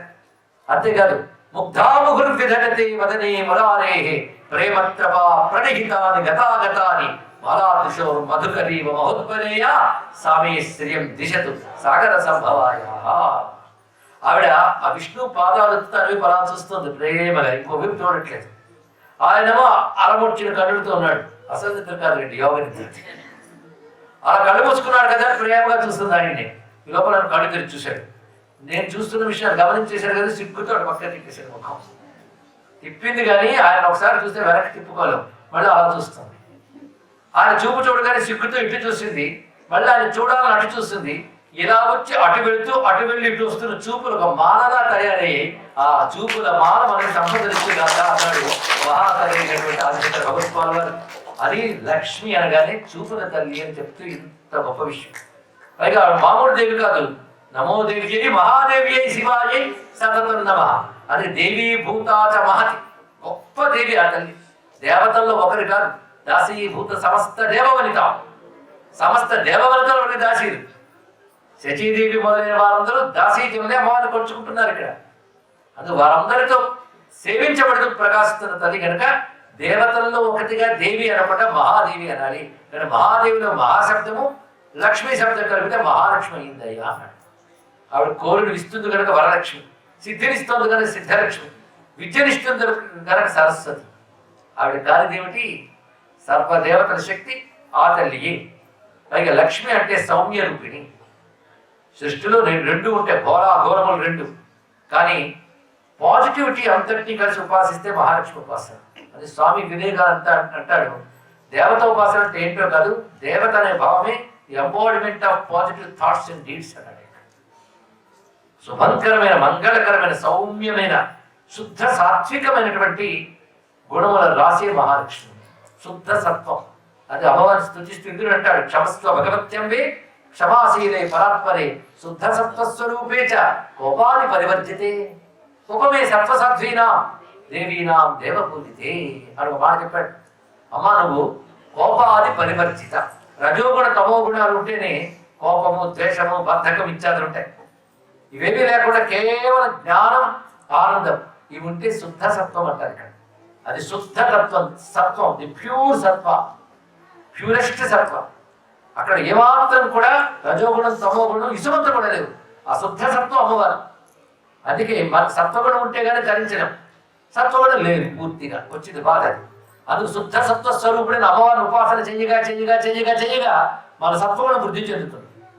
అప్పుడు మహాలక్ష్మిని విష్ణువు ఎలా ఆదరించాడో సత్వగుణ సంపన్నుడైన వాడు భగవంతుడు ఆరాధిస్తాడు, ఆదరిస్తాడు అని చెప్పడానికి సత్వగుణం పెంచుకోవాలంటే అమ్మవారిని ఉపాసన చేయాలి, మహాలక్ష్మి ఆరాధన చేయాలి. ఎప్పుడు? శ్రావణ మాసంలో చేసుకునేవారు కాదండి బాబు, నిత్యము చేయాలి మహాలక్ష్మి కటాక్షం. ఇల్లు అంటే లక్ష్మీ పూజ జరిగేదే ఇల్లు, ఇది గుర్తుపెట్టుకోండి. ఇంకా సహస్రనామాలు చదువుతాం, న్యాసాలు చేస్తాం, మంత్రాలు చేస్తాం, తంత్రాలు చేస్తాం, చెయ్యొద్దే నేను అన్నగానే అవన్నిటికంటే ప్రతి స్త్రీ, ప్రతి పురుషుడు కూడా. అయితే ఇంటికి ఇల్లాలు మహాలక్ష్మి, అది ఎప్పుడు మరువరాదు. ఆ తల్లి బట్టి ఇంట్లో కళ ఉంటుంది. ఆ కారణం చేతనే ఇల్లంతా గౌరవించవలసింది ఇంటి ఇల్లాలని. గృహలక్ష్మి అంటారు ఇక్కడ, గృహలక్ష్మి గృహే. అందుకే ఇంటి ఇల్లాలు ఆనందంగా ఉంటేనే ఇంట్లో లక్ష్మి ఉంటుంది. ఇంట్లో లక్ష్మి అంటే ఇంట్లో వాళ్ళందరికీ ఆనందం, ఆరోగ్యం, సంపద, దరిద్రాలు లేకపోవడం, అప్పులు లేకపోవడం, ఇవన్నీ కూడా లక్ష్మీ కళలు. లక్ష్మీ కళలు తేజరిల్లాలంటే గృహలక్ష్మి పూజింపబడాలి. అందుకే ముల్లోకాలనే ఇంటికి ఇల్లాలు అమ్మవారు, ఇంటి ఆయన విష్ణువు. మన ఇంట్లో అసలు మహాలక్ష్మి ఇల్లాలి. అందుకే ఇల్లాలను గౌరవించాలి. ఇల్లాలు ఆ విధంగా లక్ష్మీ కళ ఇంట్లో ఉండేటట్టు చూసుకోవాలి. అది గృహశుద్ధి, పాకశుద్ధి, పాత్రశుద్ధి ఇల్లాలి కర్తవ్యాలు. నన్ను ఏం చేయమంటే ఉద్యోగాల్లో అవుతుందా ఏంటంటే అంటే ఒకవైపు ఐశ్వర్యం వస్తుంది, ఇంకో దరిద్రం ఉంటుంది. డబ్బులు పోగేసి కూడా ఐశ్వర్యం కాదు, గుర్తుపెట్టుకోండి. ధర్మబద్ధంగా లభించవలసింది లభించాలి. ఇంట్లో కళాకాంతి ఉండాలి, అది ఐశ్వర్యం. అది ఉండాలి అంటే ఇల్లాలు ఆ లక్ష్మీ కళ ఇంట్లో ఉండేటట్టు చూడాలి. ఈ విషయం మహాభారతంలో భీష్ముడు చెప్తాడు, ఎలా ఉంటే ఇంట్లో లక్ష్మి ఉంటుందని. ఇల్లు శుభ్రంగా ఉండాలి, దుమ్ము ధూళి ఉండరాదు. అదేవిధంగా పూజలు పట్టుట ఇవన్నీ ఉండరాదు. అవి ఉంటే కలిపురుషుడికి పైలట్ విజిట్. వాళ్ళు కలిపురుషుని అనుచరులు వస్తారు, ఏ ఇంట్లో ఈ దుర్లక్షణాలను వచ్చేసి అయ్యా నువ్వు రావచ్చు చెప్తారు. కలిపురుషుడు వచ్చి మఠం వేసాడా ఇంకా వాడాడు. ఇంట్లోకి దేనికో తెలియదు కళాలు, కోపాలు, ఒకరిని చూస్తున్న విసుగు, చిరాకు, మొగుడిని కొరకరా చూస్తుందో బతికుట. ఇంకా వీళ్ళేమో పూజ పురస్కారాలు నగలు చేసుకోవడాలు. అమ్మవారి దగ్గర నేర్చుకున్న సుశీల, సాధ్వి, పరస్పర ప్రేమే లక్ష్మీనారాయణ తత్వం. పరస్పర ప్రేమ, ఆ లక్షణాలు ఉండాలండి. అసలు మంత్రాలు చేస్తున్నాం, తంత్రాలు చేస్తున్నాం అనుకుంటూ నగలు వేసేసుకున్న లక్ష్మీ కాడ ఉట్టిపడుతుంది అనుకోవడం కాదు. సౌమ్యత లక్ష్మి, సంతోషం లక్ష్మి, మెత్తని వాక్కు లక్ష్మి, మధురమైన హృదయం లక్ష్మి, సత్ప్రవర్తన లక్ష్మి. అందుకే ఈ పాజిటివ్ అని చెప్పబడుతున్న సులక్షణాల తల్లి లక్ష్మి. లక్షణ శక్తే లక్ష్మి. ఒక్క మాటలో చెప్పాలి ఇక్కడ. సులక్షణ శక్తి లక్ష్మి. అందుకే ఆ కళ ఇంట్లో ప్రతి ఇల్లాలు 2 పూట్ల ఇంట్లో దీపం వెలిగించారు. లక్ష్మి అష్టోత్తర శతనామ స్తోత్రం అని చదువుకుంటే చాలమ్మా. ఇది కూడా లేకపోతే ఇంకేం చెప్పండి ఇక్కడ. వాటికి కూడా టైం లేదంటే అంతకంటే ఆత్మవచ్చనం ఒకటి ఉండదు ఇక్కడ. ఇంట్లో శుభ్రం చేసుకుని 2 పూట్ల సంధ్యాకాలంలో దీపం పెట్టుకుని, అది ఉభయ సంధ్యలో నిద్రపోయే వాళ్ళ ఇంట్లో నేను ఉంటాను అని మహాలక్ష్మి చెప్తుంది. అలా వారి ఇంట్లో బాగా సంపద ఉందంటే డబ్బు ఉంది కానీ లక్ష్మి లేదు. డబ్బు ఒక్కటే లక్ష్మి కాదు, మిగిలిన కళలన్నీ ఉండాలి. ఇక్కడ ధర్మబద్ధమైన సంతృప్తి ఉండాలి. ఇవన్నీ లక్ష్మీ రూపాలు. ఇలా మహాలక్ష్మి తత్వం అనంతంగా చెప్పబడుతుంటుంది. లక్ష్మి నిత్యోపాస్య, నిత్యం మనసులో స్మరించాలి, ఆరాధించాలి. గృహం అనగానే గృహలక్ష్మిని ఆరాధించాలి, లక్ష్మీదేవిని ఆరాధించాలి, సర్వదేవతల్ని ఆరాధించాలి. అలాంటి చోట అమ్మవారు ఉంటారు. అటువంటి మహాలక్ష్మి వైభవం అనంతమైనది, అపారమైనది. అయినప్పటికీ మనం ఈ సన్నిధిలో కొంత చెప్పుకున్నాం. రమ అంటే ఆనంద రూపిణి అర్థం. నారాయణ ఎప్పుడు ఆనందింపజేస్తుంది, నారాయణనే ఆనందింపజేస్తుంది. అలాగే నారాయణ ఆశ్రయించుకుని ఉంటుంది, మనకు ఆశ్రయం ఇస్తుంది. కనుక శ్రీయతే ఇది శ్రీ, ఆశ్రయ్యతే, శ్రయించుట, ఆశ్రయించుట. అదే శ్రీ అంటే అర్థం. అంటే కాంతి దీపాన్ని ఆశ్రయించుకుంటుంది, మనం కాంతిని ఆశ్రయించుకుంటాం. కానీ ఐశ్వర్యం ఈశ్వరుణ్ణి ఆశ్రయించుకుంటుంది, మన ఐశ్వర్యాన్ని ఆశ్రయించుకుంటాం. మనం అమ్మను ఆశ్రయించుకుంటే అమ్మ అయ్యను ఆశ్రయించుకుంటుంది. కానీ విష్ణువుని ఆశ్రయించి ఉన్న శక్తి, మనకు ఆశ్రయాన్ని ఇచ్చే శక్తి శ్రీ, మనల్ని చల్లగా చూసే శక్తి శ్రీ మహాలక్ష్మి. అటువంటి మహాలక్ష్మి పాదపద్మాలకు నమస్కరిస్తూ సర్వం శ్రీ లక్ష్మీ చరణారవిందార్పణమస్తు. స్వస్తి.